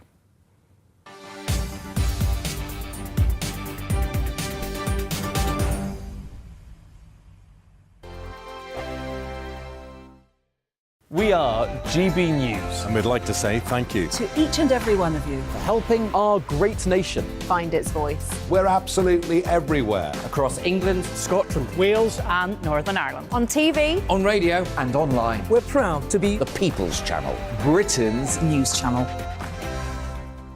On the Mark Steyn Show, we cover the stories a lot of people are scared even to mention. The stuff that really matters with some of the world's biggest thinkers. Now is his opportunity to kind of take the steering wheel of history. Break away from the flock at 8 o'clock on GB News with the Mark Steyn Show. Hello, I'm Esther McVeigh. And I'm Philip Davis. Whether you're watching or listening on TV, online or on radio, we handpick the latest stories, debates and expert opinions for your weekend. So whether that's politics, news or showbiz, we've got it covered. Join us every Saturday morning at 10 o'clock on GB News. Join my show Farage, 7 p.m. till 8 p.m. Monday through Thursday, and there you will get opinion, analysis, debate, and I'll cover stories that nobody else dares to touch. You've been cancelled. Join the club. Oh my goodness me. And then for the last 15 minutes, talking pints. We're over a drink. We have a civilised conversation with someone. We very often disagree, but we do it in a grown-up way. Come and join me on Farage. Hi there, it's Stephen and Anne. At breakfast from 6 a.m, you'll always be caught up with everything you need to know, the latest headlines, opinions and debates. We'll bring you the good news and the bad, but most of all, we're here for you. Remember, send in your views and let us know what you would like us to talk about. That's because we're your news channel. And every morning at 6 a.m, it's breakfast on GB News. I'm Dan Wootton. Join me Monday to Thursday from 9 to 11 for the feistiest and most fun news debate on TV, where free speech reigns. I'll bring you a sharp take on the day's biggest stories, bombshell newsmaker interviews, and A-list guests. And I guarantee you, no spin, no bias, no censorship, and no reason to go to bed. That's Dan Wootton tonight, Monday to Thursdays from 9 on GB News.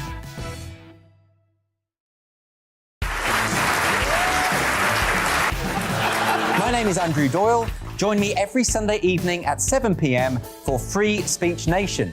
This is a show where we address current affairs and news stories of the week with the help of two wonderful comedian panellists. I brought in comics because I want to give it a lighter edge, and also they work for less. See you there.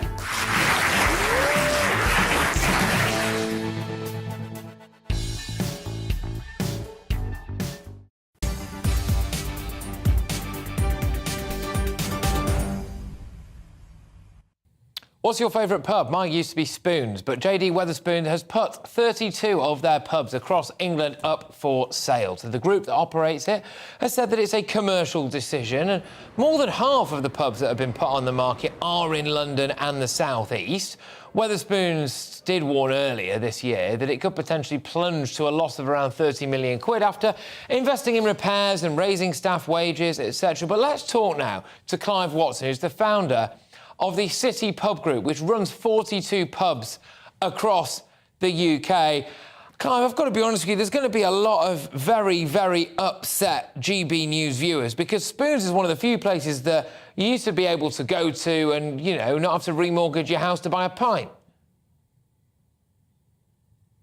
That's true. I mean, they've always had a low pricing policy, and it's encouraged a lot of people, especially the older end of the market, and also students to go in there, and it's been a great story, Wetherspoons. I used to work night shifts, and, you know, it was, although I shouldn't be saying this on national television, one of the few places I could get served a pint at 7 o'clock in the morning. But that was the night shift, that was a different time. Clive, what does this really mean? Because when Spoons goes, is this a ripple effect we're going to see through wider pub markets now? Are we going to see the death of the local boozer? No, it wouldn't be as dramatic as that. And as you say, they're putting up the pubs to sell for commercial reasons. I'm sure they're all good going concerns. No, so I think 32 pubs, there's over 40,000 pubs in the country, so 32 doesn't represent a large sample. So there's still life in the British pub. OK, but are drinkers going to be seeing a knock-on effect now? Are they going to be seeing, like, pints for 10 quid or food in pubs going up? No, I don't think so. I mean, I think in London, typical pint of beer is about 7 quid. Which is, by the way, can I just say, Clive, the first time, when I first moved down to London and a bloke tried to charge me at my local 7 quid for a pint, I nearly broke his nose, but carry on. Well, yeah, look, I don't think we're going to see a £10 pint. That's not going to be realistic, certainly for a long time. And food, yeah, food has gone up because, you know, food inflation, as we saw yesterday, is like 10, 15%. So, of course, we've got to try and pass it on to the consumer. But I would still argue that a night out at the British pub is still a relatively cheap form of having fun and meeting convivial people in a convivial atmosphere. So the British pub will not slide away. OK, how much of this is to do with what we're seeing in Russia and Ukraine? How much of this is to do with the fact that we shut down pubs, we lock people down, and then when we open them up again, we terrify people to go outside the front doors? Look, the Ukraine thing's obviously had a big impact on supply. Energy costs have gone up a lot. Our energy costs have tripled in the last 12 months. That's a big hit. And it also impacts on food as well, as we've already discussed. COVID, some people didn't come out from COVID because they were still worried and all the rest. But I think we got through that. I think COVID is, well, hopefully, touch wood and all that. I think COVID is in the distance now. I think it's all the inflationary pressures we're facing. And of course, on Friday, the Chancellor spooked the currency and bond markets, and that's caused a lot of anxiety as well. I think pubs should be making the point that it's good for public health to have pubs open, because when people don't go to the pub, they go to the supermarket and they buy a big bottle of cheap liquor, and then maybe they buy 2 or maybe they buy 3 because they realise actually there's no one in their flat or their house apart from themselves. It doesn't really matter if they get a bit too merry and they make a fool out of themselves. There's no one there to see them throwing up in their own living room or wetting themselves or whatever. Whereas if people go to the pub, sometimes they're constrained by society, so they will only have 4 or 5 pints, and actually that's healthier for them. I think, weirdly, if we shut our pubs or we lose our pubs, we will end up with more alcoholics. Look, that's I haven't heard that particular argument before, but...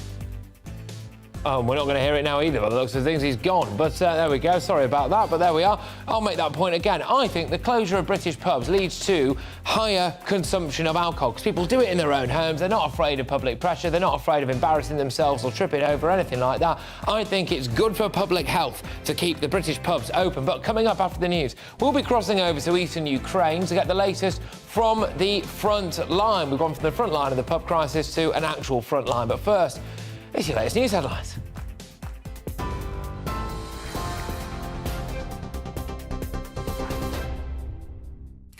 Patrick, thank you. The headlines. The Labour leader is demanding that the government recalls Parliament to address the current financial situation.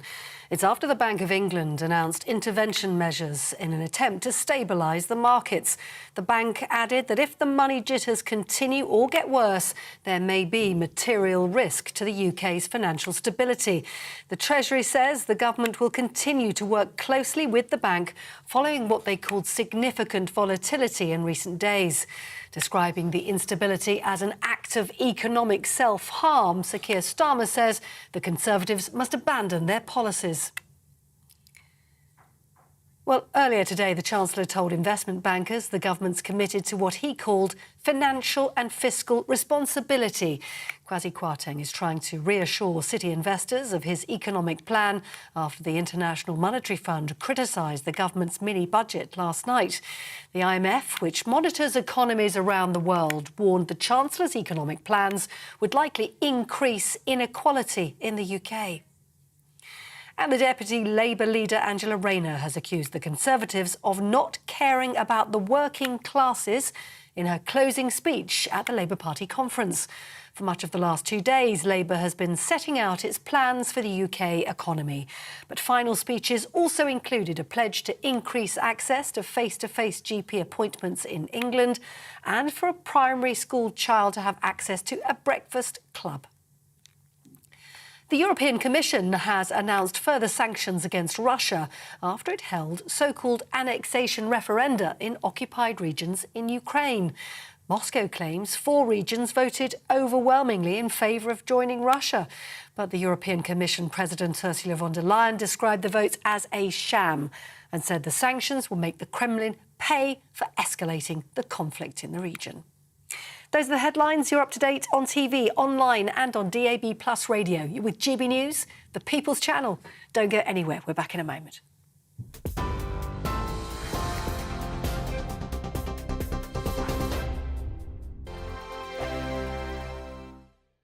We are GB News. And we'd like to say thank you To each and every one of you. for helping our great nation Find its voice. We're absolutely everywhere. Across England, Scotland, Wales and Northern Ireland. On TV. On radio. and online. We're proud to be the People's Channel, Britain's news channel. On the Mark Steyn Show, we cover the stories a lot of people are scared even to mention. The stuff that really matters with some of the world's biggest thinkers. Now is his opportunity to kind of take the steering wheel of history. Break away from the flop at 8 o'clock on GB News with the Mark Steyn Show. Hello, I'm Esther McVeigh. And I'm Philip Davis. Whether you're watching or listening on TV, online or on radio, we handpick the latest stories, debates and expert opinions for your weekend. So whether that's politics, news or showbiz, we've got it covered. Join us every Saturday morning at 10 o'clock on GB News. Join my show Farage, 7 p.m. till 8 p.m. Monday through Thursday, and there you will get opinion, analysis, debate, and I'll cover stories that nobody else dares to touch. You've been cancelled. Join the club. Oh, my goodness me. And then for the last 15 minutes, talking pints. We're over a drink. We have a civilised conversation with someone. We very often disagree, but we do it in a grown-up way. Come and join me on Farage. Hi there, it's Stephen and Anne. At breakfast from 6 a.m, you'll always be caught up with everything you need to know, the latest headlines, opinions and debates. We'll bring you the good news and the bad, but most of all, we're here for you. Remember, send in your views and let us know what you would like us to talk about. That's because we're your news channel. And every morning at 6 a.m, it's breakfast on GB News.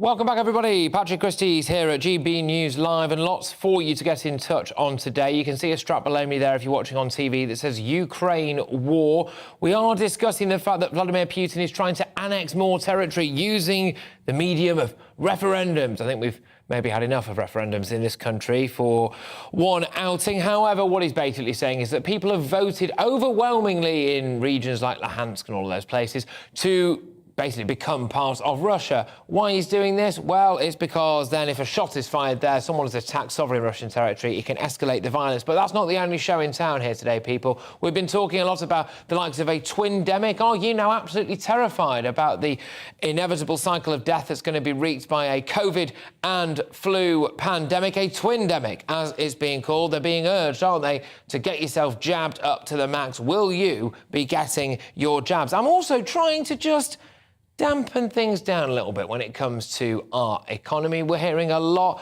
of pitter-patter, well, actually clamour about the fact that potentially the Tories have crashed the pound. I must say, I am disappointed that Truss and Kwarteng haven't come out swinging a little bit more. I am disappointed that they haven't really come out and told us all that everything's going to be OK, exactly why it's going to be OK, what's going on, because they're leaving a massive bit of fertile ground there, aren't they, for the likes of Keir Starmer, the likes of the IMF, etc., to come in and fill that void with their own version of what they think is best for the money in your pocket. A little bit of context here. Yesterday, Sir Keir Starmer announced a bit of a financial plan that didn't really seem to include any planning other than the fact that maybe there's going to be more spending and a reversal of the tax cuts for people on hundreds of thousands of pounds a year, as he put it, to fund the NHS, but anyone in economics will tell you that that isn't really going to fund the NHS, so that doesn't seem to work. And also, as far as I can see, he's going to put Ed Miliband in charge of whether or not our lights come on over winter, which, I mean, that's a resounding no from me. The man was rejected by his own brother. GB Views at gbnews.uk. But voting in 4 Russian-held parts of Ukraine ended yesterday as indications have grown that Moscow intends to annex more territory. The votes in Donetsk, Luhansk, Kherson and the place that makes you sound like you're drunk, Zaporizhzhia, have been denounced as a sham by Ukraine's government, as well as Western allies. Up to 4 million people have asked to vote in the regions, which makes up 15% of Ukraine's territory, and last night Kharkiv came under fire from a salvo of missiles, which hit a railway yard and knocked out power to more than 18,000 households. Well, Putin Putin has continued to mass troops on the border rather menacingly. We've also got a little bit of an issue with Nord Stream 2. That's gone pop, hasn't it? But joining me now on the show from the front line in eastern Ukraine is journalist Masia Barbu. Thank you very, very much. Great to have you on the show. Is there any legitimacy to these referenda whatsoever? Who voted in them? Well, we don't really know who voted and how voted, because we've just seen images. A lot of the Western journalists have not been accredited or allowed into the so-called republics, autonomous republics, to observe these votes. But what I can say is, by looking at the numbers, that this is a suspiciously overwhelming about 96%, joining Russia. That's not to say that there are people. Exactly. Yeah, about 96%. Let me just cut in here for a second and just say, why do you think, or what could happen now, I should say, what could happen now? Because if these places are now essentially, as far as Putin is concerned, Russian, and he's using, whether or not it's a sham, democracy in order to do that, then if there's any attack on those areas by Ukraine or any Western force, can't Putin say that there's been an attack on sovereign Russian territory and start World War III? Well, for sure he can that, because that is in the so-called doctrine of the Russian defense ideology, saying that they can use any means necessary, including nuclear option. That's the worst that we all fear here on the front lines, to defend Russian territories. And if he considers these part of Russia, obviously that is an option. Another option on the other side of the spectrum, so to say, is that he can now say, look, we've got control of the Donbas region. We will be keeping here a military pressures, the so-called military operation in place, but we will see a withdrawal of troops and a de-escalation, because he can now claim back to his people, back to his voters in Russia, that he achieved his goal. He secured these regions. Now these two options are obviously very much different, one from each other, and one with serious consequences, the one with the nuclear option on the table. But these are the two main ideas that are being discussed right now amongst the people in Ukraine, here in eastern Ukraine, on the front lines. That's really interesting, Monsieur, because actually maybe people like me who are going, oh, is he going to use this to launch World War III? Actually, hang on a minute, maybe it's the exact opposite. Maybe now this is the excuse that he needs to go back to the Russian people and say, we've had a victory and it all stops. Exactly. But that would rely on Ukraine doing a deal with him and saying he can have these regions. So is that going to happen? Is the time now for Ukraine to sit around the table and go, all right, have it, we'll see you in a bit, bish, bash, bosh? Well, my 2 cents on that is that I've spent the last week with Ukrainian troops on the front line, and I can tell you their morale right now is through the roof. They're just liberating village after village, and their enthusiasm to do so is not going to be stopped by a referendum or by something that Putin says back in Moscow. I think right now what Zelensky and, all the way from the president to the last villager in a town in eastern Ukraine recently liberated is, we are not going to stop until we see every inch of Ukraine being back or getting returned. I understand that, and I appreciate that. And don't get me wrong, I think if I was Ukrainian, I'd see my village decimated and relatives killed and all of this stuff, 100% I would feel the same way. However, the world, or a lot of the world anyway, came out to help Ukraine. And I think that was the right thing, and I would want us to do it again. But if there is an end in sight, and that end involves the people of Donetsk or Luhansk or whatever now being Russian, for the sake of the world, does Ukraine not maybe have a duty to do a deal with Putin and end this? Well, I mean, that is definitely the question in terms of peace negotiation. How much is Kiev willing to give in and to negotiate with Putin? But again, at the moment, they're riding this wave of enthusiasm and support from the international community, mostly from the United States and the Western powers. So as long as the US and Western Europe keep pushing them to not give up, not give in to Putin's demands in a violent way, I don't think President Zelensky or the Ukrainians in general will stop or will negotiate. This is at the time. We will see in 3 months' time, 6 months' time, because obviously it's politics going parallel with the war, with the atrocities here in eastern Ukraine on the front lines. OK, I think I can guess your answer to this, but I'm going to ask it anyway, Messiah. Who do you think blew up Nord Stream 2? Do you think it was the US or do you think it was Russia? Well, I mean, from the front lines, using my Starlink, which is, by the way, an incredible internet connection. I think I have better internet than you at the moment. I've been reading up on this, and I've been talking to the soldiers, and I've been asking people here. And obviously, there's a lot of rumor and speculation that Russia did it. It's a wild guess. I'm not going to go into speculating. I'm a journalist. Right. My job We'll leave it there. Observe and report. We'll leave it there. Thank you very much. Good luck to you as well. I hope you stay safe. Messiah Barbie there, who is on the front line in eastern Ukraine, just discussing the latest goings on there. Big referenda. Well, I mean, it might not be that big, really, because we're not even sure that it really took place. But some alleged referendum took place in various different areas there, who voted overwhelmingly to the tune of around 96%, shocking that, isn't it, to become part of Russia. What does this really mean? Fascinating stuff, though, because it looks like it could go either way. Does it mean that Putin's now going to use this to, whenever there's anyone who sets foot or fires a shot onto what is his new territory, as he sees it, his democratic territory, well, then he could use that to launch even more war. Or it could go the other way, couldn't it? And he uses it now to show his own people back in Moscow and around Russia that they've had some success, they've had victory, and that basically they can all go home happy. What do you think? GBviews at gbnews.uk. But Chancellor Kwasi Kwarteng, moving on back closer to home now, where, we're still skint, apparently. Kwasi Kwarteng has assured that he is committed to fiscal responsibility. So working closely with the Bank of England, this is ahead of his medium-term fiscal plan on the 23rd of November. His comments come after the pound slumped by nearly 1.6% earlier against the US dollar, following announcements that the Bank of England will intervene in markets. Apparently that's back up a bit now, though. But are we missing the big points here? And I know a lot of you have a lot of strong views on this, and I want to hear from you. gbviews at gbnews.uk. I think we are missing the big points here. Two things at play. I suspect that this is big globalist corporations trying to keep us trapped in their economic grasp, basically afraid to deviate from the status quo. And that status quo has been their pretty stagnant economic policies that have led to slow growth and low productivity. They just can't handle anything that might shake that up a little bit.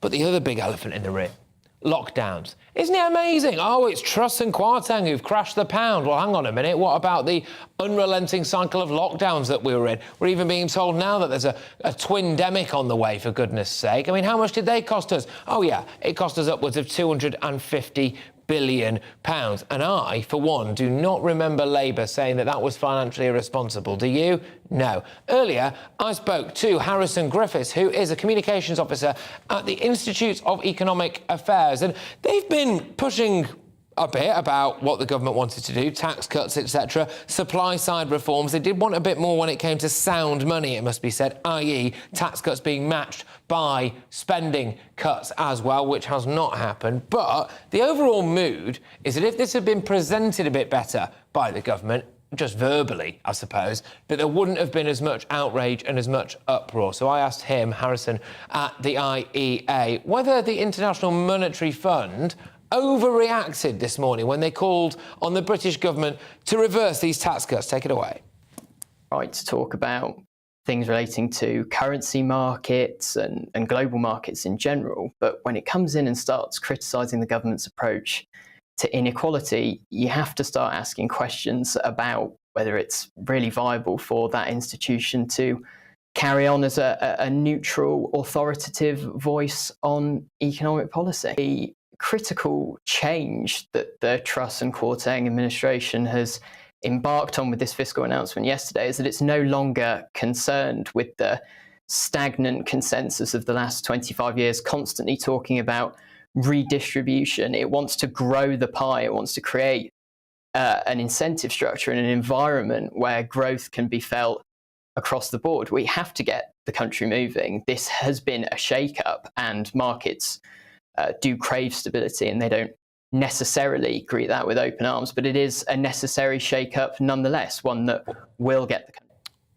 Yes, OK, well, that was the Institute of Economic Affairs there, just discussing some of their views, really, on what's going on with the economy. And I don't know about you, I'm a bit sick and tired of doom-mongering, and I think it's a little bit simplistic to say, oh, the Tories have just crushed the pound. We are, and we were, in an economic mess. But I think it's fascinating to know where that economic mess really originated. Yes, Ukraine and Russia, that's had an unbelievably massive impact. But so did lockdowns, and so did the way that we responded to the pandemic. And I did not hear Labour criticising lockdowns. In fact, I think they might have wanted longer lockdowns or certainly more regularity. We had circuit breakers, we had all sorts, but there wasn't really massive resistance. And so isn't everyone really complicit in where we are right now? And having sat through Sir Keir Starmer's keynote speech in Liverpool yesterday, I didn't hear too much there that was costed. I must say, though, actually, to be fair, by Keir Starmer standards, it was a pretty decent speech. Fairer, greener, more dynamic Britain. Decent in terms of delivery, I mean.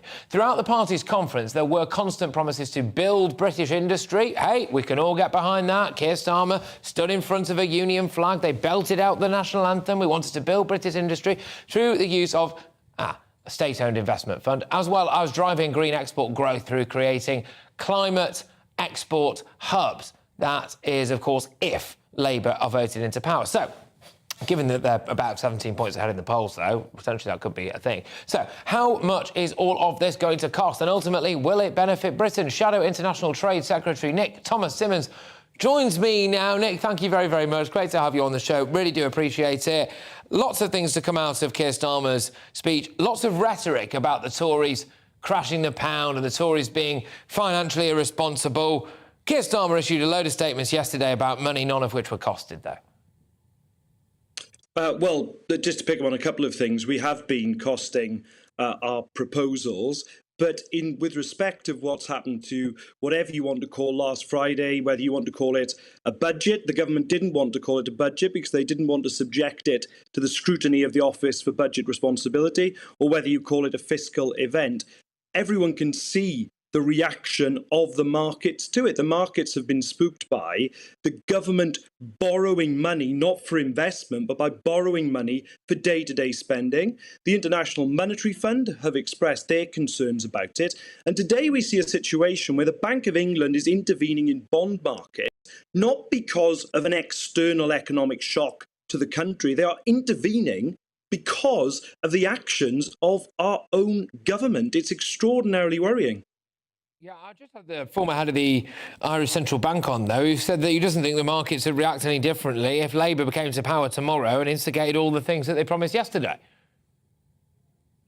Well, look, that's a matter of opinion. I mean, I have, and all the Shadow Cabinet have been setting out our very strong fiscal rules. We will only borrow to invest. We will not borrow for day-to-day spending. And I think Labour is now the party of economic competence. Nobody can say that what happened on Friday by this government showed anything like economic competence. I'm afraid this is a government that has lost all claim to economic competence. And where are the Prime Minister and the Chancellor today? If there is a plan, why aren't they out actually telling us what it is and trying to provide reassurance? Is it fair, I think I'm right in saying this, that Labour wanted to not cut the tax rate for the highest earners, etc., and then use the money raised from that to fund more nurses and the NHS? But economic experts left, right and centre are saying it's a relatively negligible amount of money in reality, actually. It's more kind of playing politics with that. I mean, it's quite classic Labour, isn't it? We're going to tax the rich and use it to fund the NHS. You want to be known as the party of economic competence. How much money is that going to raise? How much money is that going to raise for the NHS? But we can raise, it isn't just about the reversing of the cut to the top rate of tax. We also would not be reversing the corporation tax cut, which raises £18 billion. We would abolish the non-dom status, which raises a further £3 billion.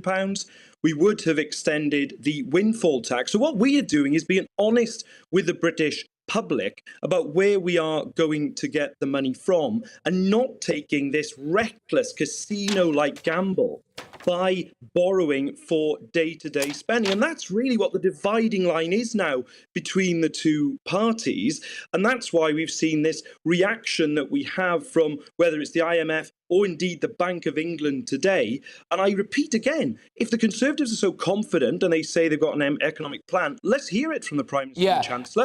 Let's recall Parliament, bring them back and let's hold them to account. Well, I must say, I've got to agree with you, Nick, to an extent there, which is that I think a lot of people do really want to hear from Liz Truss and Kwasi Kwarteng, and I've been quite surprised that we haven't. They appear to have left a lot of open ground. I know their conference is coming up. I'll be reporting live from that conference. I'll be gripped, as I think we all will, to see what they have to say there. But they've left a big squidgy window here where voices like Labour voices and the IMF can fill that. I mean, whether or not it's economic incompetence, it certainly doesn't appear to be particularly good politics as far as I can see.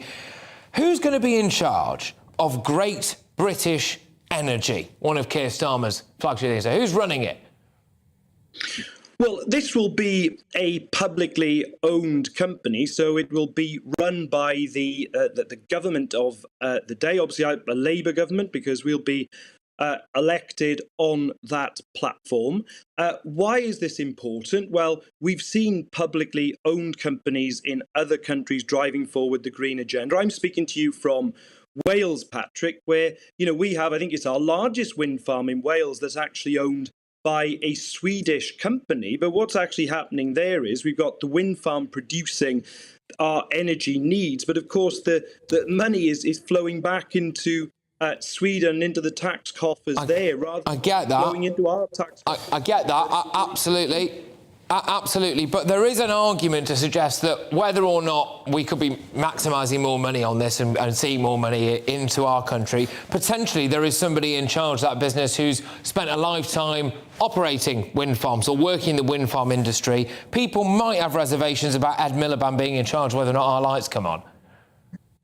But I think the issue is that if you want to drive forward this agenda of renewable energy, you do really need to have that government strategy and that government owned company to do it. And I'm not suggesting that where there are other energy companies that are making profits perfectly well, we're not proposing to take over those energy companies or anything like that. I don't think that would be a good use of taxpayers' money. But what we're saying is that this government intervention is absolutely vital if we are to drive forward the green energy and indeed the energy security and the green jobs of the future. OK, look, thank you very much. I've enjoyed discussing all of that with you. Great to have you on the show. Appreciate you making the time for us. Shadow International Trade Secretary Nick Thomas-Semmons there, joining me to discuss, the economic chaos. Well, coming up, Sir Keir Starmer has sat down. Hey, strap yourselves in, people. Sir Keir Starmer has sat down with GB News' political editor, Darren McCaffrey. You're not going to want to miss this because it's a very wide-ranging interview after what the Labour Party would claim has been a successful party conference in Liverpool. I was there myself. I was expecting it to be a load of great unwashed people wearing dungarees, sporting rainbow-coloured hair, calling each other comrade. There wasn't much of that, although Owen Jones was knocking about a little bit. We'll bring you all of that interview in full and so much more as well, including whether or not you will all need another vaccine. That's right. Are we going to have a twindemic? Our fears of a twindemic definitely overblown. I've got all that coming your way and much, much more. Stay with me, Patrick Christys, right here on GB News Live. But before that, it's your weather. Hello, I'm Aidan McGivern from the Met Office. A breezy afternoon out there with rain or showers for many of us, but some brighter spells away from the showers, particularly towards the west. In the east, an area of low pressure sits close to Denmark, and around that low, this little feature, an occluded front, will bring a spell of more prolonged rain during the afternoon across parts of eastern Scotland into northeast England. That accompanied by a strengthening breeze and thicker cloud, but further south, clear spells continue for a time, along with a few showers, particularly for Wales and the southwest. Now, the area of rain and the breeze pushes south overnight into central England, parts of Wales, turns more showery, and to the north and the east with clearing skies. Temperatures will fall away, 2 to 5 Celsius in some sheltered spots first thing. And a few mist and fog patches, especially for the East Midlands, East Anglia, Lincolnshire and Yorkshire. They'll lift, then, actually, it's a brighter afternoon once the early rain clears from the southwest. Still a few showers developing, particularly for parts of northern and eastern England, much of Scotland as well, seeing a few showers. But these will be well scattered and away from the showers. there will still be some brighter spells, and it'll be a bit warmer. The highest temperature, I think, for Wales and the southwest, where 18 Celsius is possible. Into the evening, clear spells for a time and lighter winds as well, but then the next feature arrives into Western Scotland, Northern Ireland by the end of the night. Strengthening wind, outbreaks of rain and a lot of cloud.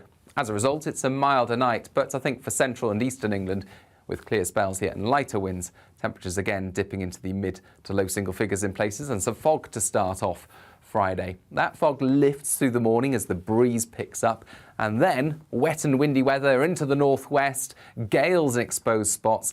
That wet and windy weather pushes east across the country during the rest of Friday, followed by rain or showers on Saturday.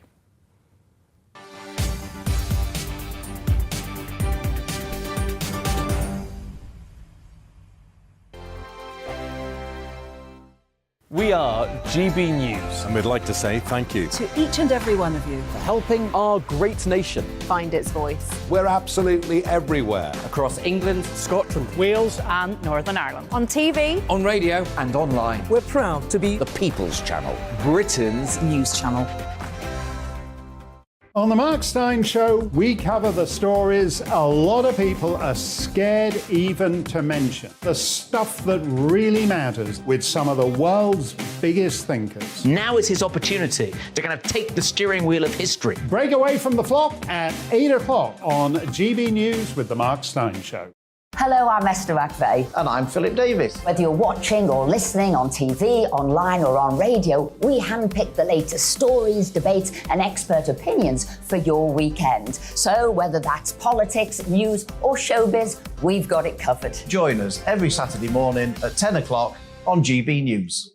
Join my show Farage, 7 p.m. till 8 p.m. Monday through Thursday, and there you will get opinion, analysis, debate, and I'll cover stories that nobody else dares to touch. You've been cancelled. Join the club. Oh, my goodness me. And then for the last 15 minutes, talking pints. We're over a drink. We have a civilised conversation with someone.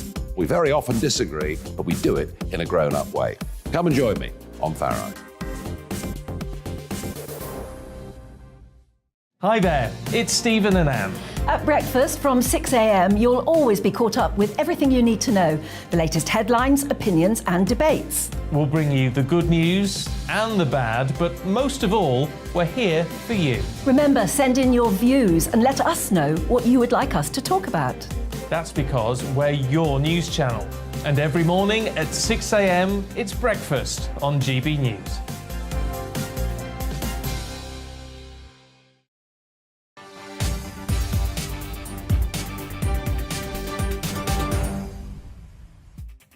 Yes, it's about to go 5 o'clock, everybody. You are watching GB News Live with me, Patrick Christys, right here with you for a final hour. And what a final hour we've got, because coming up, we're going to hear live, well, not quite live, re-live, from Sir Keir Starmer, because the Labour leader says that the government has lost control of the economy, and he says there must be an urgent recall of Parliament to address what experts are calling this financial crisis. Some experts are saying everyone needs to just calm down a little bit, but he actually sat down and spoke to GB News, and he's told us he's urging the government to abandon this mini-budget measure, which has triggered the market turmoil. But are we really in a crisis? And should economists just chill out?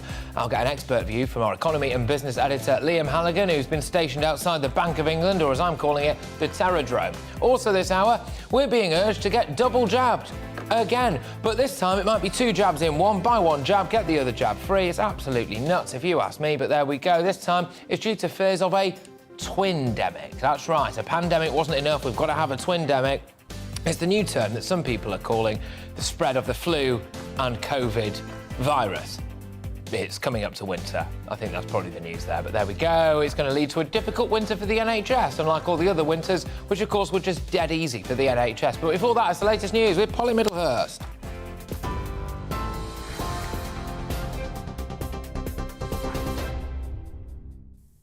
Patrick, thank you. Good evening to you. The top story today on GB News, as you've been hearing, the Labour leaders demanding the government recalls Parliament to address the fall in the pound and the subsequent surge in the cost of borrowing. It's after the Bank of England announced intervention measures in an attempt to stabilise the markets. The bank added that if the money jitters continue or get worse, there may be material risk to the UK's financial stability. The Treasury says the government will continue to work closely with the bank following what they call significant volatility in recent days. Describing the instability as an act of economic self-harm, Sir Keir Starmer said the Conservatives must abandon their policies. The government has clearly lost control of the economy.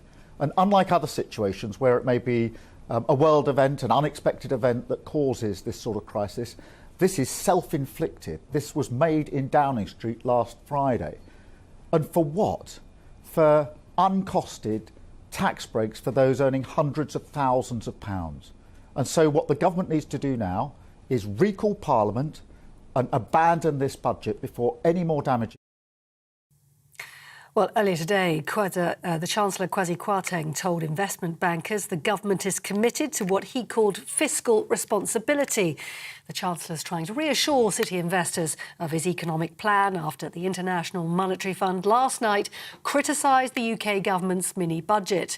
In a rare statement, the IMF, which monitors economies around the world, warned the Chancellor's economic plans would likely increase inequality in the UK.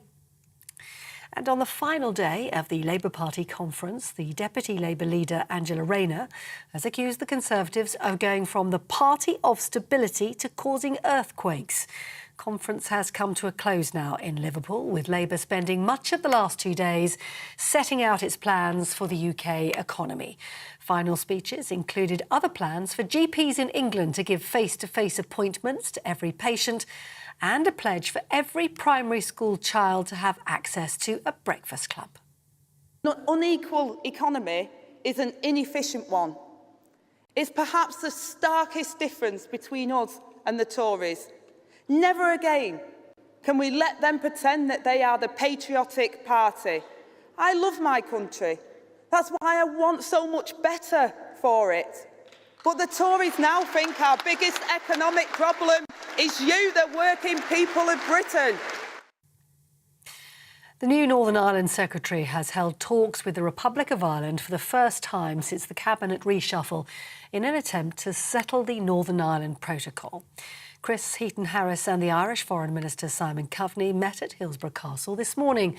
Mr Coveney said there's now a willingness in the British government to have a serious dialogue over the post-Brexit trade agreement. The focus of our discussions really has been to rebuild a partnership approach that really has been the foundation of the peace agreement that happened nearly 25 years ago, where when there are difficulties and problems, the two governments, through the Secretary of State for Northern Ireland and the Irish Foreign Minister, work together to try to put compromises in place that parties can live with. I believe it is absolutely doable for us to get that work done. The European Commission has announced further sanctions against Russia after it held so-called annexation referenda in the occupied regions of Ukraine. Moscow claims 4 regions voted overwhelmingly in favour of joining Russia. But the European Commission President Ursula von der Leyen described the votes as a sham. She also said EU sanctions have been extended and will make the Kremlin pay for escalating the conflict. The EU's foreign policy chief, Josep Borrell, is urging international countries to condemn Russia's actions. We condemn in the strongest possible term, and I am sure I can speak on behalf of the member states of the European Union that none of them will recognise this falsified outcome, and we call to the international community to do the same, because this sham referendum is a pure violation of international law and the principles of the United Nations Charter.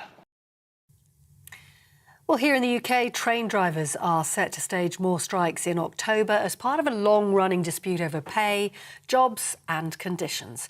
Members of the RMT, ASLEF, Unite and the TSSA will stage a coordinated walkout this Saturday. A reduced timetable has been published with only 11% of rail services expected to run and some areas having no trains at all. Network Rail says passengers should expect significant disruption and only to travel if necessary.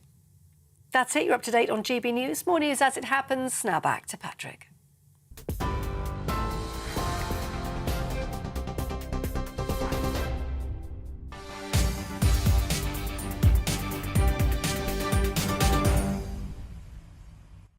Right, welcome back, everybody. It's go time for Sir Keir Starmer, leader of the Labour Party, who has said that Parliament should be recalled to reverse the government's mini-budget, not so mini, after the pound fell sharply against the dollar again today before rising like Christ. In a sit-down interview with our political editor, Darren McCaffrey, he said that the government had lost control of the economy. Let's listen to him.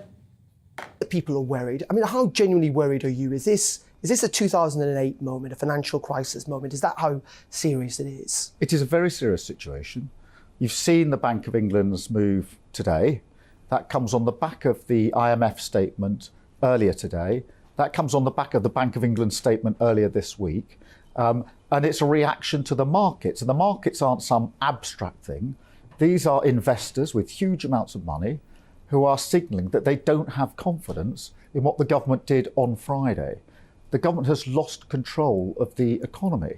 That is a self-inflicted wound. It's not some event that was uncontrollable, internationally. It's a self-inflicted wound by the government. For what? For uncosted tax breaks for those earning hundreds of thousands of pounds. And now so many people will be looking at their mortgages, their prices, now their pensions, and really worried. So you've got, tax breaks for the very rich, and price hikes, mortgage worries, and now pension worries for working people. In saying that, under Labour's plans, you want to borrow more money, borrow money for investments, but that might be at unsustainable levels. We don't know where the economy is going to be. I mean, you could make things worse if you borrow more money, couldn't you? Well, look, we've got very clear rules that we will fund day to day and we will borrow to invest. And they're the fiscal rules that we set out a year ago. But let's contrast this with the government. They are borrowing for tax cuts for those earning hundreds of thousands of pounds. Uncosted tax cuts for those earning hundreds of thousands of pounds. In relation to the energy price freeze, oil and gas companies have made excess profits. If you take them together with the energy sector, £170 billion of excess profits. And the government says we won't use any of that towards the cost of keeping the energy price freeze in place. We'll put it all on borrowing. That is why markets have looked at what was said on Friday and don't have confidence in what the government is doing. That is why we're in a very serious situation. That is why Parliament needs to be recalled. The government needs to abandon the budget because we can't see any more damage done along the lines we've seen in the last few days. OK, let's talk about a few other issues if we can. You talked about immigration yesterday, but you didn't really talk about what's happening in the English Channel. Now, to a lot of people, that is of concern, mass illegal migration essentially into the UK. I mean, what is Labour's plan about this? We know you're against the government's Rwanda plan. What is your plan? To work with the National Crime Agency, not cut their budget as the government was proposing to do, because they're the agency that can work upstream to tackle the smugglers who are causing this trickle of people, this number of people coming to the north coast of France. So we absolutely need to do that. We need to speed up the processes in this country because asylum claims are taking forever now under the Home Office, and we need safe routes for those who are entitled to come here to claim asylum. But for the government to talk the talk on this at the same time as they are cutting the funding or proposing to cut the funding of the National Crime Agency shows that they're not serious about cutting this off at source upstream. When I was Director of Public Prosecutions, I worked on cross-border operations in relation to trafficking. It can be done, but it can't be done if you hold the National Crime Agency back. Now, Labour for a number of years grappled with anti-Semitism. We saw another Labour MP yesterday suspended for racism. Many people are saying it's actually Labour who are the nasty party. Does Labour have a problem with racism? Well, in relation to what happened yesterday, the Labour Party was very clear. That was racist, and we took action straight away and removed the whip. But what's happened with the Labour Party is that in the last 2 years, we have worked very, very hard to change the Labour Party, to remake the Labour Party, so that we could confidently put our plans before the public at this conference. And I think everybody who's been at our conference says the mood is one of a party that is ready to deliver, ready to govern. And having done the hard yards, changing the Labour Party, we now are facing the country to say that we have a confident plan for the future, which will change Britain for the better for the future. You ruled out a deal with the SNP yesterday. Will you rule one out with the Lib Dems? That we're going for a Labour majority. I've been very clear about that. And I was very clear that we wouldn't do a deal with the SNP. If you look at the challenges we face as a country, then I do not believe putting a border between England and Scotland is going to help us address those central challenges. OK, and just some final questions, because lots of our viewers are still getting to know you to a large degree. So some quick-fire questions, if I can. Your favoured Labour Prime Minister? Well, I'm asked this all the time. I like three. You can only have one, though. Well, I like any Labour Prime Minister who wins. What's your favourite tipple? A pint of IPA. Do you prefer Greggs or Pret-a-Manger? Greggs. The cheese and tomato in Greggs, and the vegan sausage roll. Cats or dogs? Cats. So Larry's safe for number 10, is he? Larry's safe, although we've got a cat. And just very finally, what's the funniest thing you've done that you can tell us about? Come on your show and face questions like this. Thank you, Sir Keir. Thank you. Well, that was a bizarre end, wasn't it? But there we go. Good stuff, Darren. Thank you very much. That was the Labour leader there, Sir Keir Starmer, telling us that he likes Greggs, very on brand. Joining me now on the show is Brendan Chilton, who is the CEO of Independent Business Network and Labour councillor. And as well, we've got Joanne Nadler, who's a Conservative political commentator. Great to have you both on the show. Right, I will start with you, Brendan.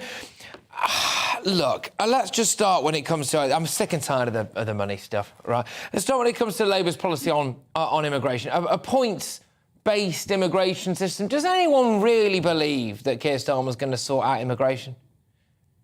Well, I think at the moment, anyone could be doing a better job than the current government. We seem to have totally lost control of our borders. I think I've said this before on your show, Patrick. Labour obviously spelt out yesterday that's their ambition, to have a points-based immigration system. We do have one of those at the moment. So I think what Labour need to do before the next election is spell out how that would be different. You know, what would the income thresholds be? What are the sorts of professional people we need in this country? What would the numbers be? Those are the sorts of questions that voters are going to be asking. I think Keir's made a good move in the direction of saying we're going to have this system. He now needs to spell out exactly what it's going to look like. Joanne, I'll bring you in, a Conservative political commentator. I suspect now there's a point of weakness here when it comes to the Conservative Party on immigration, because people will be thinking, I think, a little bit like what Brendan's alluded to, well, the Tories haven't sorted it out. In fact, it's an absolute shambles. We've just signed a deal with Albania that means as long as you come over here and say that you're seeking asylum, then you get to pretty much stay anyway. We might as well give Labour a go when it comes to sorting out our borders.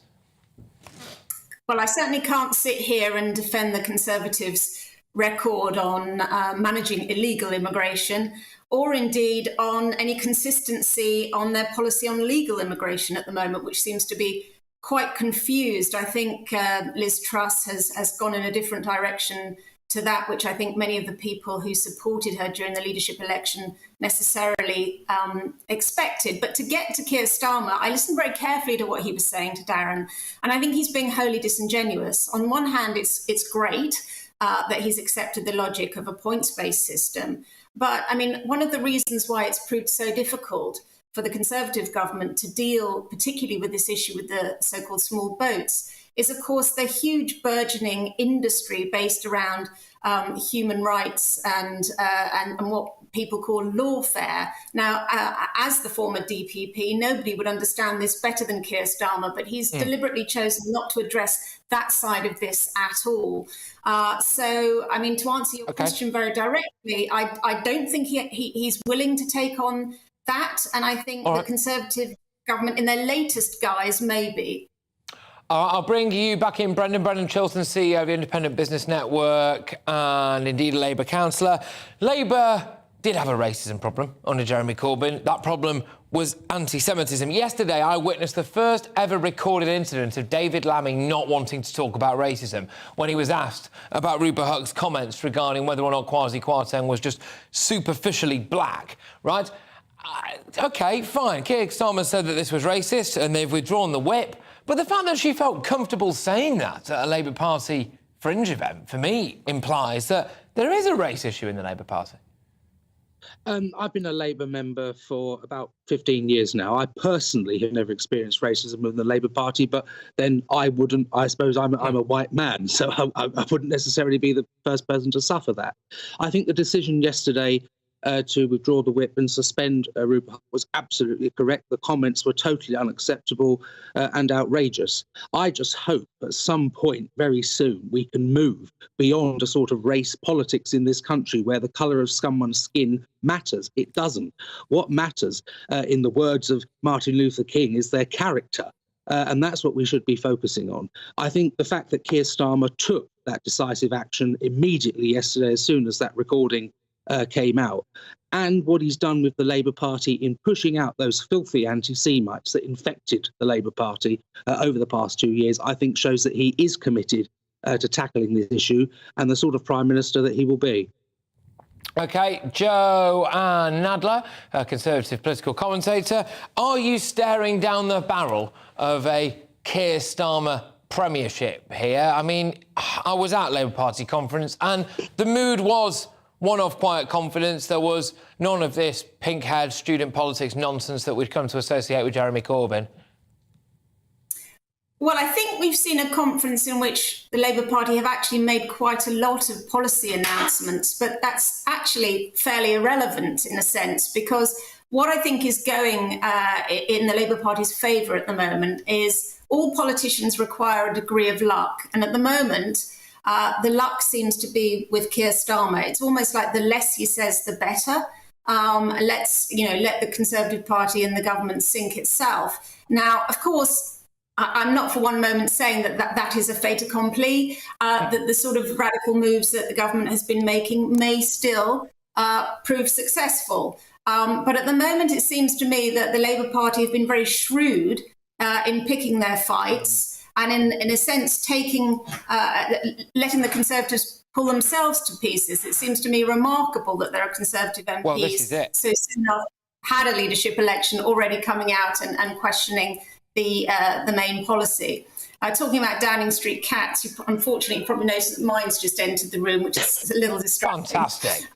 That's great. I did actually, at one point, I did a feature on my Friday evening shows, cheeky little plug, 7 till 9 p.m, Friday Night Feast, that involved a cat wedding, which was described as the worst thing ever seen on national television, and then also the cat went missing in the studio. And we're staring down the barrel there of potentially Eamon Holmes having to be attacked by it first thing in the morning under the desk. But there we go. Look, both of you, thank you very much. I could talk to you all day. There's so much to get stuck into, but we'll have to do, I think, this exact debate with this exact pairing again very, very soon, because I did enjoy that, but we're a bit pressed for time. OK, so that was Brendan Chilton, CEO of Independent Business Network and Labour councillor, and Joanne Nadler, who is a Conservative political commentator. Interesting, isn't it, there, I suppose, comparisons between Keir Starmer and Tony Blair.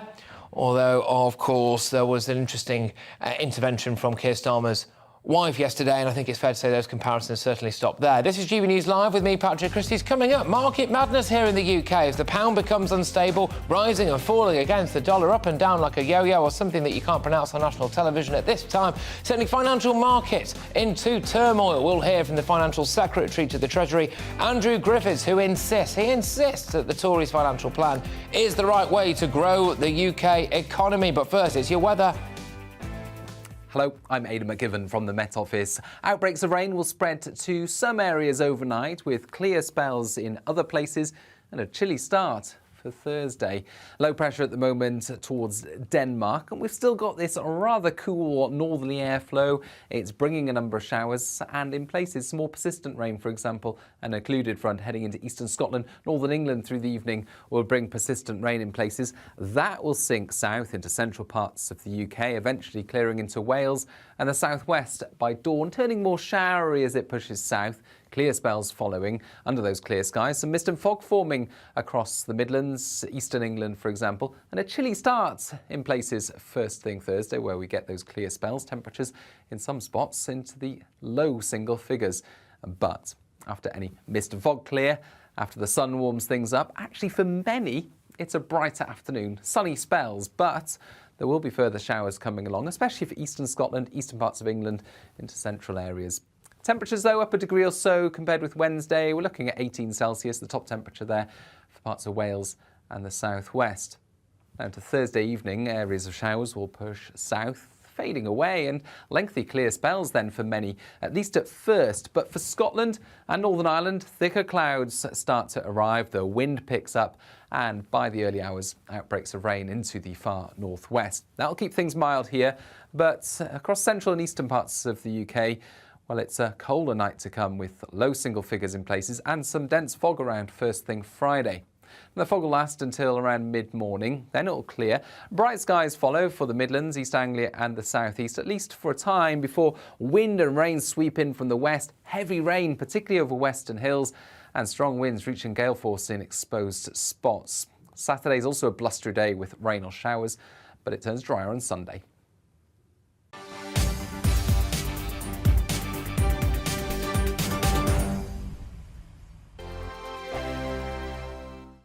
We are GB News. And we'd like to say thank you To each and every one of you. for helping our great nation Find its voice. We're absolutely everywhere. Across England, Scotland, Wales and Northern Ireland. On TV. On radio. and online. We're proud to be The People's Channel. Britain's News channel. On the Mark Steyn Show, we cover the stories a lot of people are scared even to mention. The stuff that really matters with some of the world's biggest thinkers. Now is his opportunity to kind of take the steering wheel of history. Break away from the flock at 8 o'clock on GB News with the Mark Steyn Show. Hello, I'm Esther McVeigh. And I'm Philip Davis. Whether you're watching or listening on TV, online or on radio, we handpick the latest stories, debates and expert opinions for your weekend. So whether that's politics, news or showbiz, we've got it covered. Join us every Saturday morning at 10 o'clock on GB News. Join my show Farage, 7 p.m. till 8 p.m. Monday through Thursday, and there you will get opinion, analysis, debate, and I'll cover stories that nobody else dares to touch. You've been cancelled. Join the club. Oh, my goodness me. And then for the last 15 minutes, talking pints. We're over a drink. We have a civilised conversation with someone. We very often disagree, but we do it in a grown-up way. Come and join me on Farage. Hi there, it's Stephen and Anne. At breakfast from 6 a.m, you'll always be caught up with everything you need to know, the latest headlines, opinions and debates. We'll bring you the good news and the bad, but most of all, we're here for you. Remember, send in your views and let us know what you would like us to talk about. That's because we're your news channel. And every morning at 6 a.m, it's breakfast on GB News. I'm Dan Wootton. Join me Monday to Thursday from 9 to 11 for the feistiest and most fun news debate on TV, where free speech reigns. I'll bring you a sharp take on the day's biggest stories, bombshell newsmaker interviews, and A-list guests. And I guarantee you, no spin, no bias, no censorship, and no reason to go to bed. That's Dan Wootton tonight, Monday to Thursdays from 9 on GB News.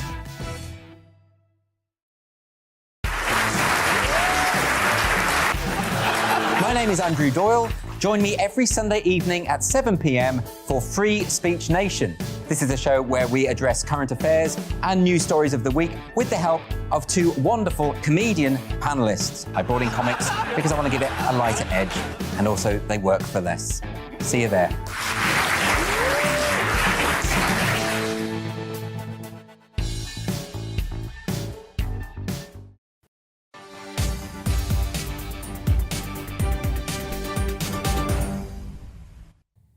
OK, people, we've covered rather a lot of doom and gloom here because of the news agenda. We've done a little bit about whether or not there's going to be nuclear war. The pound, of course, is unstable. The UK economy, as we've seen, may well be crashing. And I've just read a headline here that talks about we're being invaded by hornets. Good grief, this is biblical now. But anyway, the pound is becoming unstable, rising and falling against the dollar since Monday, sending markets into turmoil. This followed the new Chancellor's mini-budget on Friday, announcing over £40 billion worth of tax cuts and borrowing. But Kwasi Kwarteng has assured us that he's committed to fiscal responsibility, which is nice from the Chancellor. And the Financial Secretary to the Treasury, Andrew Griffiths, has insisted that these are the right plans towards growing the UK economy. It's nice to actually hear from them. I've been waiting, I've been calling for this. Come on, let's hear from the government about why these are the right plans, because all we're hearing about at the minute is Keir Starmer and goodness knows who else filling us all with their rhetoric. Let's hear now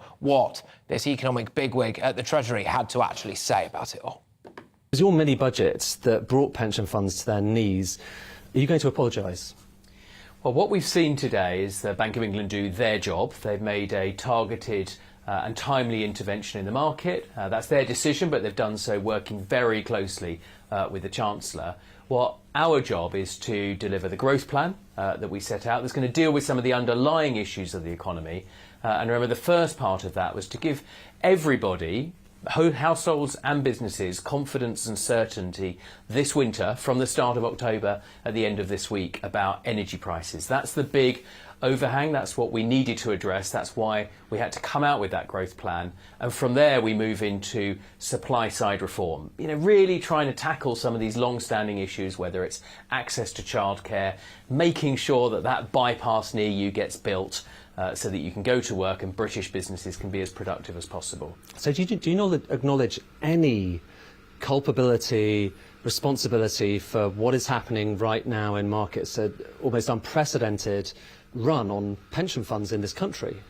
Well, what's unprecedented is the level of volatility we've seen in all developed markets. I mean, the UK went into this with a strong balance sheet. But the UK is an outlier. The UK is an outlier here in financial markets. You'd concede that at least. We've got a very strong balance sheet. The UK has the second lowest debt to GDP ratio in the G7. The bank, as I say, has taken the timely action that it does. It's its job to regulate financial markets. And then what the government's got to do is to provide people with that confidence. So really big interventions to help every single household with the cost of energy. If we hadn't done that, Ed, just think about what the implications would be in terms of people's confidence and their cost of living this winter. But for a lot of people, they're looking at what's happening in financial markets and they see a storm, that started with that fiscal statement last Friday. Do you not take responsibility for that? No, we both know that we're seeing the same impacts of Putin's war in Ukraine cascading through things like the cost of energy, some of the supply side implications of that, and that's impacting every major economy. And just the same, every major economy, you're seeing interest rates going up as well. So as we go, not to the same degree as in the UK. Every major economy is dealing with exactly these same issues. And the Bank of England has made this timely intervention, doing what it should do, what the government should do, what the Chancellor and I are focused on is delivering that economic growth plan, which is ultimately what's going to help people. It's going to give people the confidence. It's going to create jobs in the economy and keep people in work so that they can make it through the winter, benefit from that protection in energy and continue to protect our standard of living. Very last question. Do you have any plans to change your plans that you laid out on Friday, for instance, lowering the top rate of tax as the IMF is concerned? We think they're the right plans because those plans make our economy competitive. At the end of the day, that's ultimately what we've got to do. What we politicians are responsible for is making the economic decisions that will drive continued growth. And you know that one of the things that's bedeviled our economy is our inability to reach that top 2.5% rate of growth. It's happened in the past. It happened before the 2008 financial crisis. We can get back to that, but we're only going to do so with the programme of supply-side reform that was embedded in the growth plan. So no change, no acknowledgement that this was partly down to your... So get on and deliver that plan. That's what I, the Chancellor, and my colleagues in government are focused on, is getting on, delivering that growth plan. That is what's going to allow consumers to benefit, and in the meantime we are protecting every household and every business from the biggest macro shock out there at the moment, which is the cost of energy. We're protecting people from that. Well, there we go. That was, of course, the Financial Secretary to the Treasury, Andrew Griffiths. And there's a lot to get stuck into. Some would say there's too much and too little time. I'm joined now by a very pumped-up GB News economics and business editor, Liam Halligan, with On the Money. Good grief, Liam. Where to start? It's an important day, Patrick, and an awful lot of people are really worried about the financial futures, and we've got to give it some time and have a grown-up discussion about it. What's happened today is that the Bank of England intervened in the bond market. It tried to keep down the borrowing costs that the government is exposed to when it issues its debt. That sounds arcane, but that influences all interest rates across the economy, whether you've got personal loans, whether you've got a mortgage, whatever it is. And a lot of people will be reading the press and listening to broadcasters, and they may be worried that they're going to lose their home. I think the good news is, on a difficult day, the good news is that the Bank of England's intervention seems to have worked. The pound is actually up on the day. Borrowing costs in the money markets are sharply down from over 4.5% to around 4% when I last looked. That implies an interest rate on mortgages of like 5 or 5.5%, because it's always up a bit on the basic rate in the markets. So it is concerning. The Bank of England, being no doubt, has done an emergency intervention today because it's acting outside of its normal run of meetings. The next meeting isn't until early November. But for now, and it's very early days, the intervention seems to have worked. OK, all right. So can we all breathe easy a little bit? I think we can breathe easy for now. Tomorrow's another day. There are an awful lot of people across the world in financial markets who think the government is vulnerable, who think Liz Truss and Kwasi Kwarteng are weak. And so they will attack sterling. They will do what we call shorting sterling, placing bets so they benefit when the pound falls. A bit like George Soros did when we fell out the exchange rate mechanism back in the early 1990s. It's a different world from that. We haven't got a fixed exchange rate anymore, but if the pound goes towards parity with the dollar, 1-on-1, then you do get a sense that the Bank of England may move to defend it. So there's a lot of turmoil, but for now at least, on balance, not a bad day. Yeah, speaking to quite a few people from the Institute for Economic Affairs saying to me that it's not necessarily the actual policy itself, it's the optics of it and the way that it's been expressed, which has left me scratching my head a little bit. Where have Truss and Kwarteng been just in the last couple of days? Because politically speaking, they've left the floor wide open to be filled by Keir Starmer and the Labour Party, haven't they? This is the third time you and I have chatted on your show just this afternoon, and I've been listening, and you're right to have been calling for Liz Truss, the new Prime Minister, and Kwasi Kwarteng, the new Chancellor, largely untested. They've both been in the Cabinet for a while, but untested in the top jobs. I do think they should have been out more advocating their policies. I do think they should have been on the front foot. They've just fielded, a relatively junior minister with all respect to him, nobody really knows who he is. No. I mean, I happen to know him because he was involved in journalism quite a lot. And he is a clever guy, but he's not the Prime Minister or the Chancellor. I think they're keeping them in reserve, just like the Bank of England, Patrick, is keeping emergency rate rises in reserve in case this turmoil that we're seeing on currency markets, but more importantly in the money markets that decide where interest rates go for all of us, to see if that turmoil gets greater.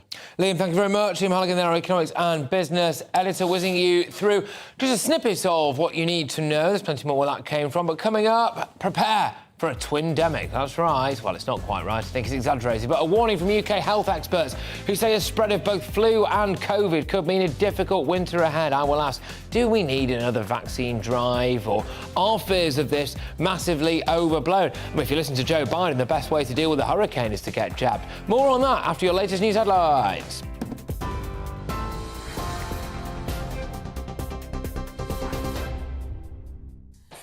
Patrick, thank you. Good afternoon to you, or good evening as it is now. The government has denied it's responsible for the downturn in the financial markets, blaming the UK's spiralling economy on the war in Ukraine. Financial Treasury to the Secretary, Andrew Griffiths, also welcomed the Bank of England's timely intervention following sterling's slide, saying every major economy is dealing with currency volatility. But the Labour leader, Sir Keir Starmer, is still demanding Parliament be recalled to address the financial turmoil and the surge in the cost of borrowing. Mr Griffiths says the government's plans will help both the economy and struggling households.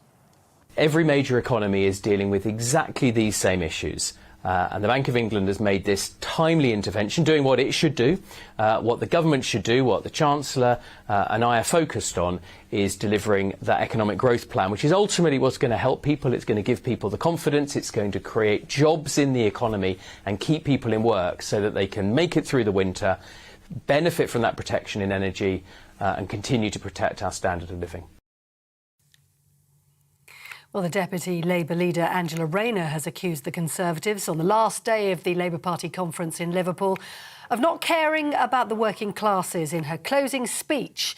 Much of the last 2 days, Labour has been setting out its plans for the UK economy, but final speeches also included a pledge to increase access to face-to-face GP appointments in England and for every primary school child to have access to a breakfast club.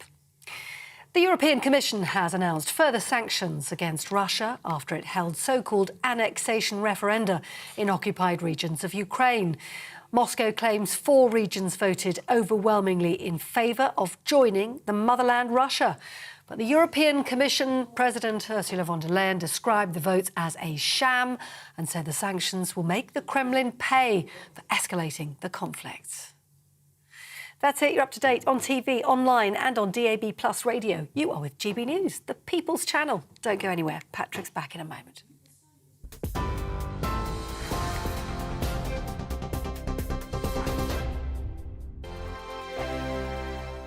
We are GB News. And we'd like to say thank you To each and every one of you. for helping our great nation. Find its voice. We're absolutely everywhere. Across England, Scotland, Wales, and Northern Ireland. On TV, On radio, and online. We're proud to be The People's Channel, Britain's news channel.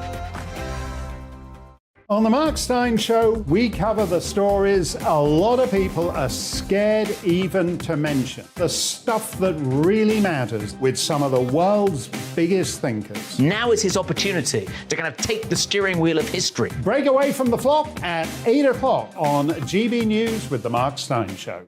Hello, I'm Esther McVeigh. And I'm Philip Davis. Whether you're watching or listening on TV, online or on radio, we handpick the latest stories, debates and expert opinions for your weekend. So whether that's politics, news or showbiz, we've got it covered. Join us every Saturday morning at 10 o'clock on GB News.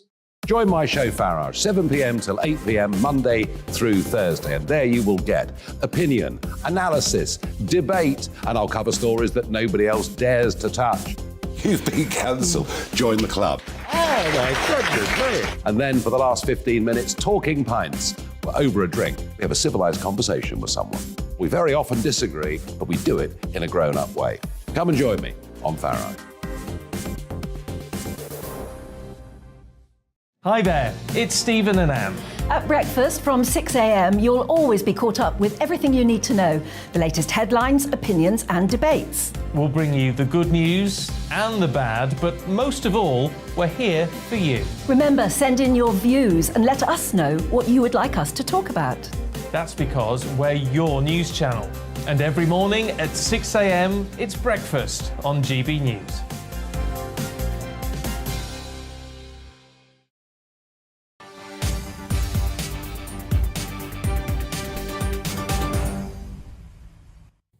OK, do you think that the state should feed your kids? That's what we're going to be talking about very, very shortly, as it's emerged that Labour really think that every single child should be given a free, well, it's not free because we're paying for it, breakfast. What do you reckon? Is it parental responsibility? Should you be having kids that you can't afford to feed? Or has the recent cost of living crisis put these skids on that? We're also going to be talking about the twindemic, which, no, it does not mean that there are too many twins in the world at the minute. It could well be a potent combination of flu and COVID coming here to ruin your Christmas. But before that, Irish Foreign Minister Simon Coveney has held talks with Northern Ireland Secretary Chris Heaton-Harris this morning at Hillsborough Castle. The meeting focused on rebuilding a partnership between the two governments.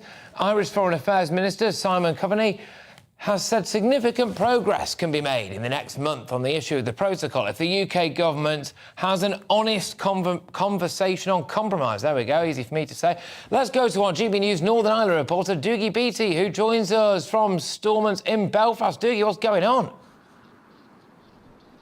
Well, welcome to Stormont, the place where the government isn't. Well, it should have been because of the protocol. That was a piece of legislation put in place by the EU and the Republic of Ireland's government. None other than Mr. Simon Coveney. So unionists, there's not any support whatsoever from the unionists for the protocol. They said breaches the Good Friday Agreement. The Good Friday Agreement was built in a couple of building blocks. The first of them was that the British and Irish governments had to say and sign up on it that neither had any financial, selfish or strategic interest in Northern Ireland. And the second was that it had to have total cross-community support. It has neither of those two, and this is causing a problem. So this morning, Simon Coveney came up with Chris Heaton-Harris, his first outing as Secretary of State to Northern Ireland, and in that first go, he managed to annoy unionists very substantially by suggesting that there would be no cure to the protocol bill that has went through by the 28th of October through the House. I think you may remember that. And I spoke to Jeffrey Donaldson, Sir Jeffrey, earlier on, and he told me his thoughts on today's meeting. Well, I think that the Dublin government needs to recognise that time is marching on. We are approaching the 25th anniversary of the Belfast Agreement, and yet the political institutions are not functioning. And the reason they are not functioning is because of a protocol that Dublin supported. Now, we need to see the EU and the Irish government in particular recognise the harm the protocol is doing, and if they want the political institutions up and running, if they want progress to be made, then Dublin needs to understand the way to do that is to sort out the issues around the protocol. No more prevarication. Let's get this sorted out now. The sooner we do that, the sooner those political institutions will be functioning once again. Well, there you go. Sir Jeffrey saying that that's the only way forward. And of course, he's not fearing elections. He says, well, that's fine. He has a mandate because if they get elected, well, the same problems of the protocol exist. Nothing has been cured. So without that bill going through Parliament, no unionist is coming back here. So really not a good day for Chris Heaton-Harris. Absolutely, Dougie Beattie, thank you very much, all the way from Northern Ireland, filling us in there. Right, well, OK, let's get cracking, shall we? There's a warning of a difficult winter ahead now, as health experts predict a possible spread of both flu and COVID. So it's called the twindemic. Just make it sound like there's too many twins knocking about, but no. This so-called twindemic could be compounded by lower levels of natural immunity. Get this, though, ladies and gentlemen, because of the COVID lockdown, because we weren't going out and about. It's almost like it might have been bad for our health, isn't it?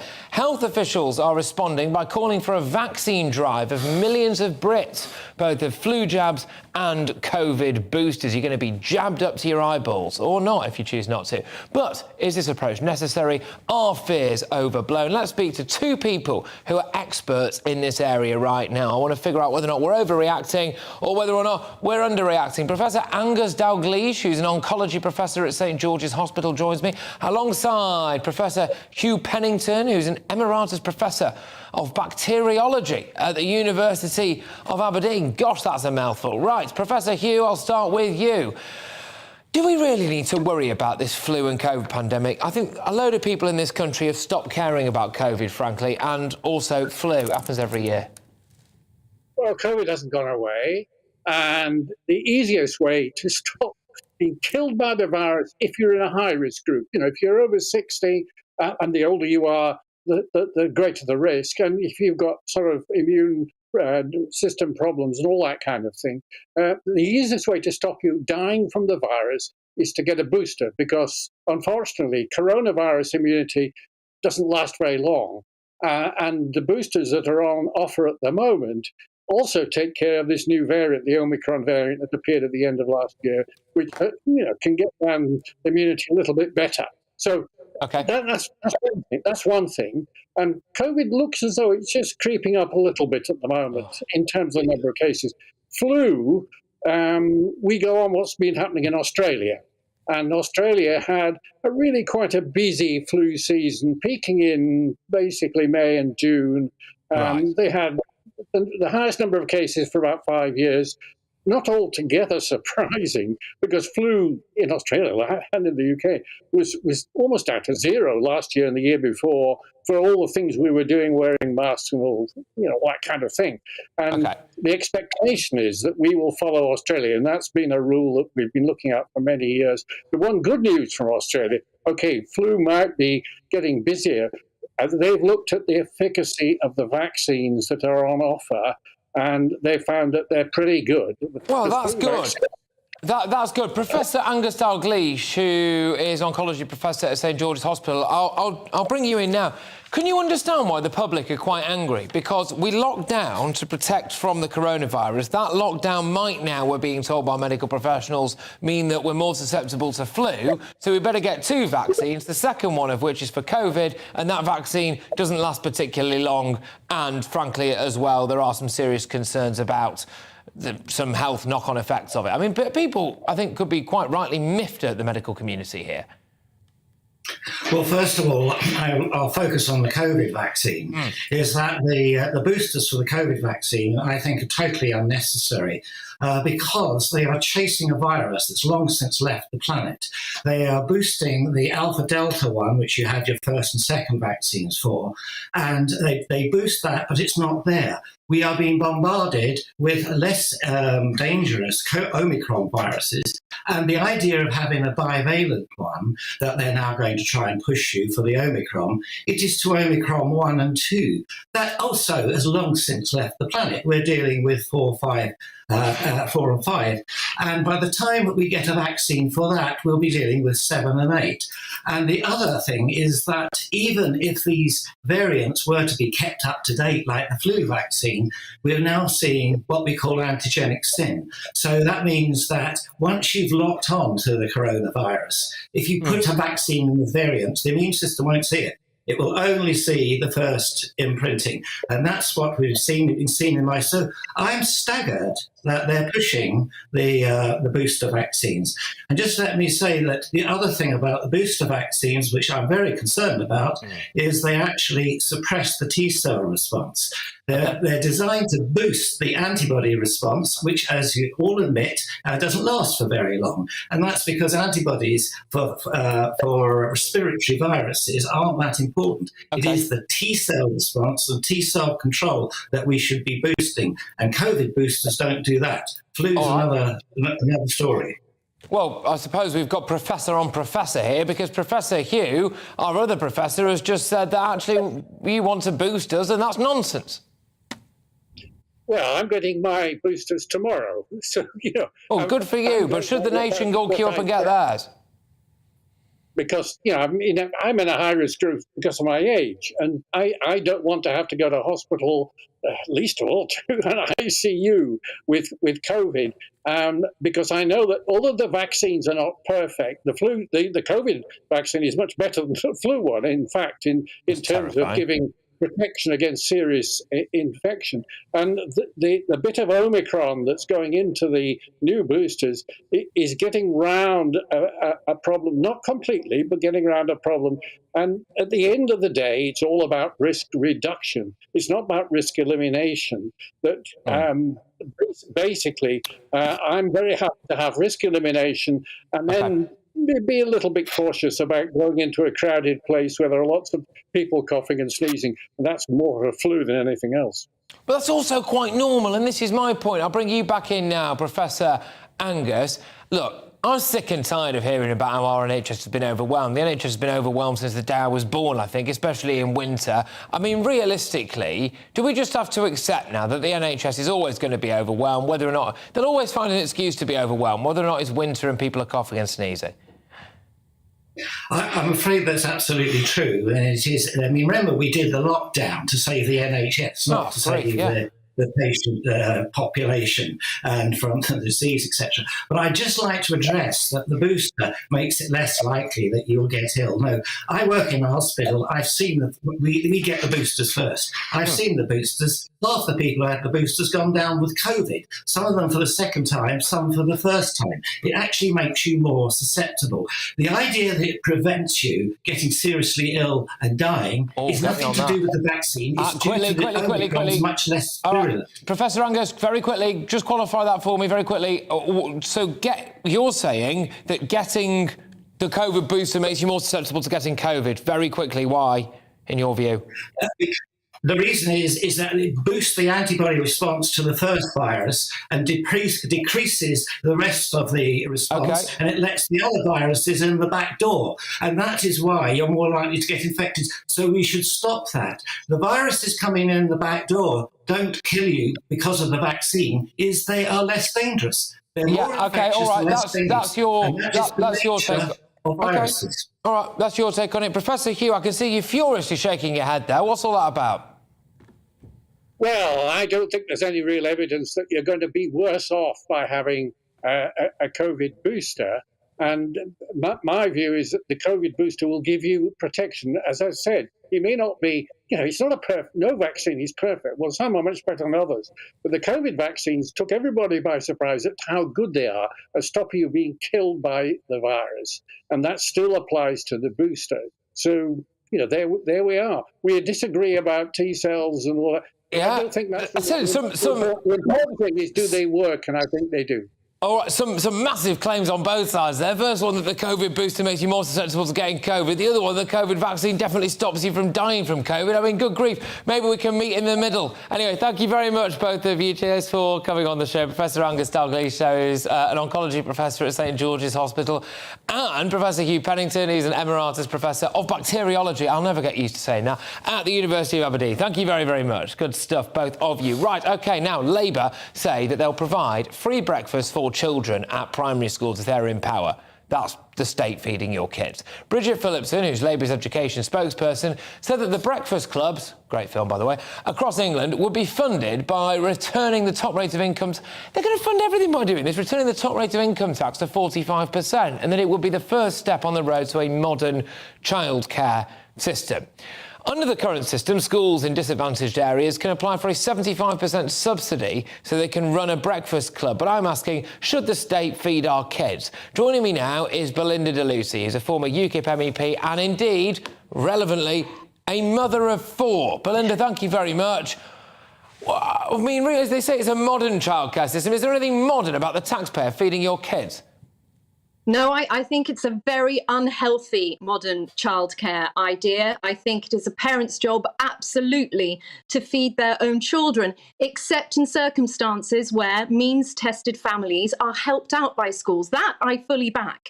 But I cannot get my head around this awful culture that Labour want to instill in our families of parents spending less time with their children. Why can't parents feed their children? Because I don't think it's about money. I think it's about time. I think it's about getting out of the culture of responsibility. I also think it's about badly planning your finances. You know, a box of 12 eggs costs £2.19, a loaf of bread 36p. That could feed 3 kids for 4 days, a healthy breakfast. Why aren't we looking at parents and asking why they're not feeding their kids? They have the money. Do you think some mums are lazy? I don't like to put the blame all at mums. I understand that there are single parents out there, mostly single mums, who are working every hour God sends to feed their children. But I do think parents looking after their kids in the morning and giving them a quick boiled egg takes no time at all and is so important. Breakfast is important for learning, but why? There's dignity in work. Why is there no more dignity in parenting? Why are Labour so determined to make families welfare dependent when welfare is a gift from a British person to his fellow Brit in times of crisis and trouble, not a lifestyle? Do you think some people need to be taught? It's all very well and good the state feeding your kids and the state telling your kids what to have for breakfast. Do you think the state needs to tell some people to not have children they can't afford? I think the state needs to tell parents if they want benefits that they have to take responsibility for at least spending 10 minutes with their children in the morning, giving them a boiled egg. It's about the parent-child time. You know, we're outsourcing so many responsibilities to schools, discipline, mental health care, now breakfast, now lunch. I know these breakfast clubs are great, and I think if parents want to use them, or single parents, they should pay for them. I do not think the British taxpayer should fund every single child's free meals in school. It sends a very bad message out to parents. We've got to take responsibility for our children, surely. Linda de Lucy, do you give your kids, I don't know how old they are to be fair, they must be very young, do you give your kids breakfast every morning? Do you slave over the stove? It's easy. A few bits of bread for toast and a couple of boiled eggs or fried eggs. And actually, the children make their own breakfast now. They're sort of 12, 13, 14. They can make their own breakfast. So there's no problem with that. I grew up, we didn't have very much money at all. We used to have clothes left in bags by our door by neighbours because my mum was struggling with the four of us. And yet she would always make time for that 20 minutes in the morning to give us a bit of scran before school. And I think that's the message we should be sending home. Lovely stuff. Belinda, thank you very much. Great to have you on the show, as always. Belinda Lucy is a former UKIP MEP and a mother of four. Right, that's just about it from me today. Bev Turner is sitting in for Michelle Dewberry on Jubes & Co. That'll be coming your way incredibly shortly. You have been watching and listening to GB News Live with me, Patrick Christys. I'll be back tomorrow from 3 o'clock. Bev's up next. Don't you dare miss that. Hello, I'm Aidan McGivern from the Met Office. Outbreaks of rain will spread to some areas overnight, with clear spells in other places and a chilly start for Thursday. Low pressure at the moment towards Denmark, and we've still got this rather cool northerly airflow. It's bringing a number of showers and in places some more persistent rain, for example. An occluded front heading into eastern Scotland, northern England through the evening will bring persistent rain in places. That will sink south into central parts of the UK, eventually clearing into Wales and the southwest by dawn, turning more showery as it pushes south. Clear spells following. Under those clear skies, some mist and fog forming across the Midlands, eastern England, for example, and a chilly start in places first thing Thursday, where we get those clear spells. Temperatures in some spots into the low single figures. But after any mist and fog clear, after the sun warms things up, actually for many, it's a brighter afternoon. Sunny spells, but there will be further showers coming along, especially for eastern Scotland, eastern parts of England, into central areas. Temperatures, though, up a degree or so compared with Wednesday. We're looking at 18 Celsius, the top temperature there for parts of Wales and the southwest.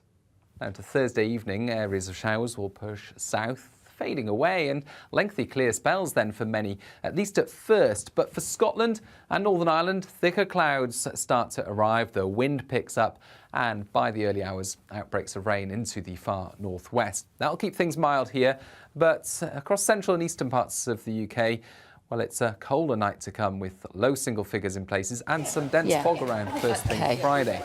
The fog will last until around mid-morning, then it'll clear. Bright skies follow for the Midlands, East Anglia and the southeast, at least for a time, before wind and rain sweep in from the west. Heavy rain, particularly over western hills, and strong winds reaching gale force in exposed spots. Saturday's also a blustery day with rain or showers, but it turns drier on Sunday.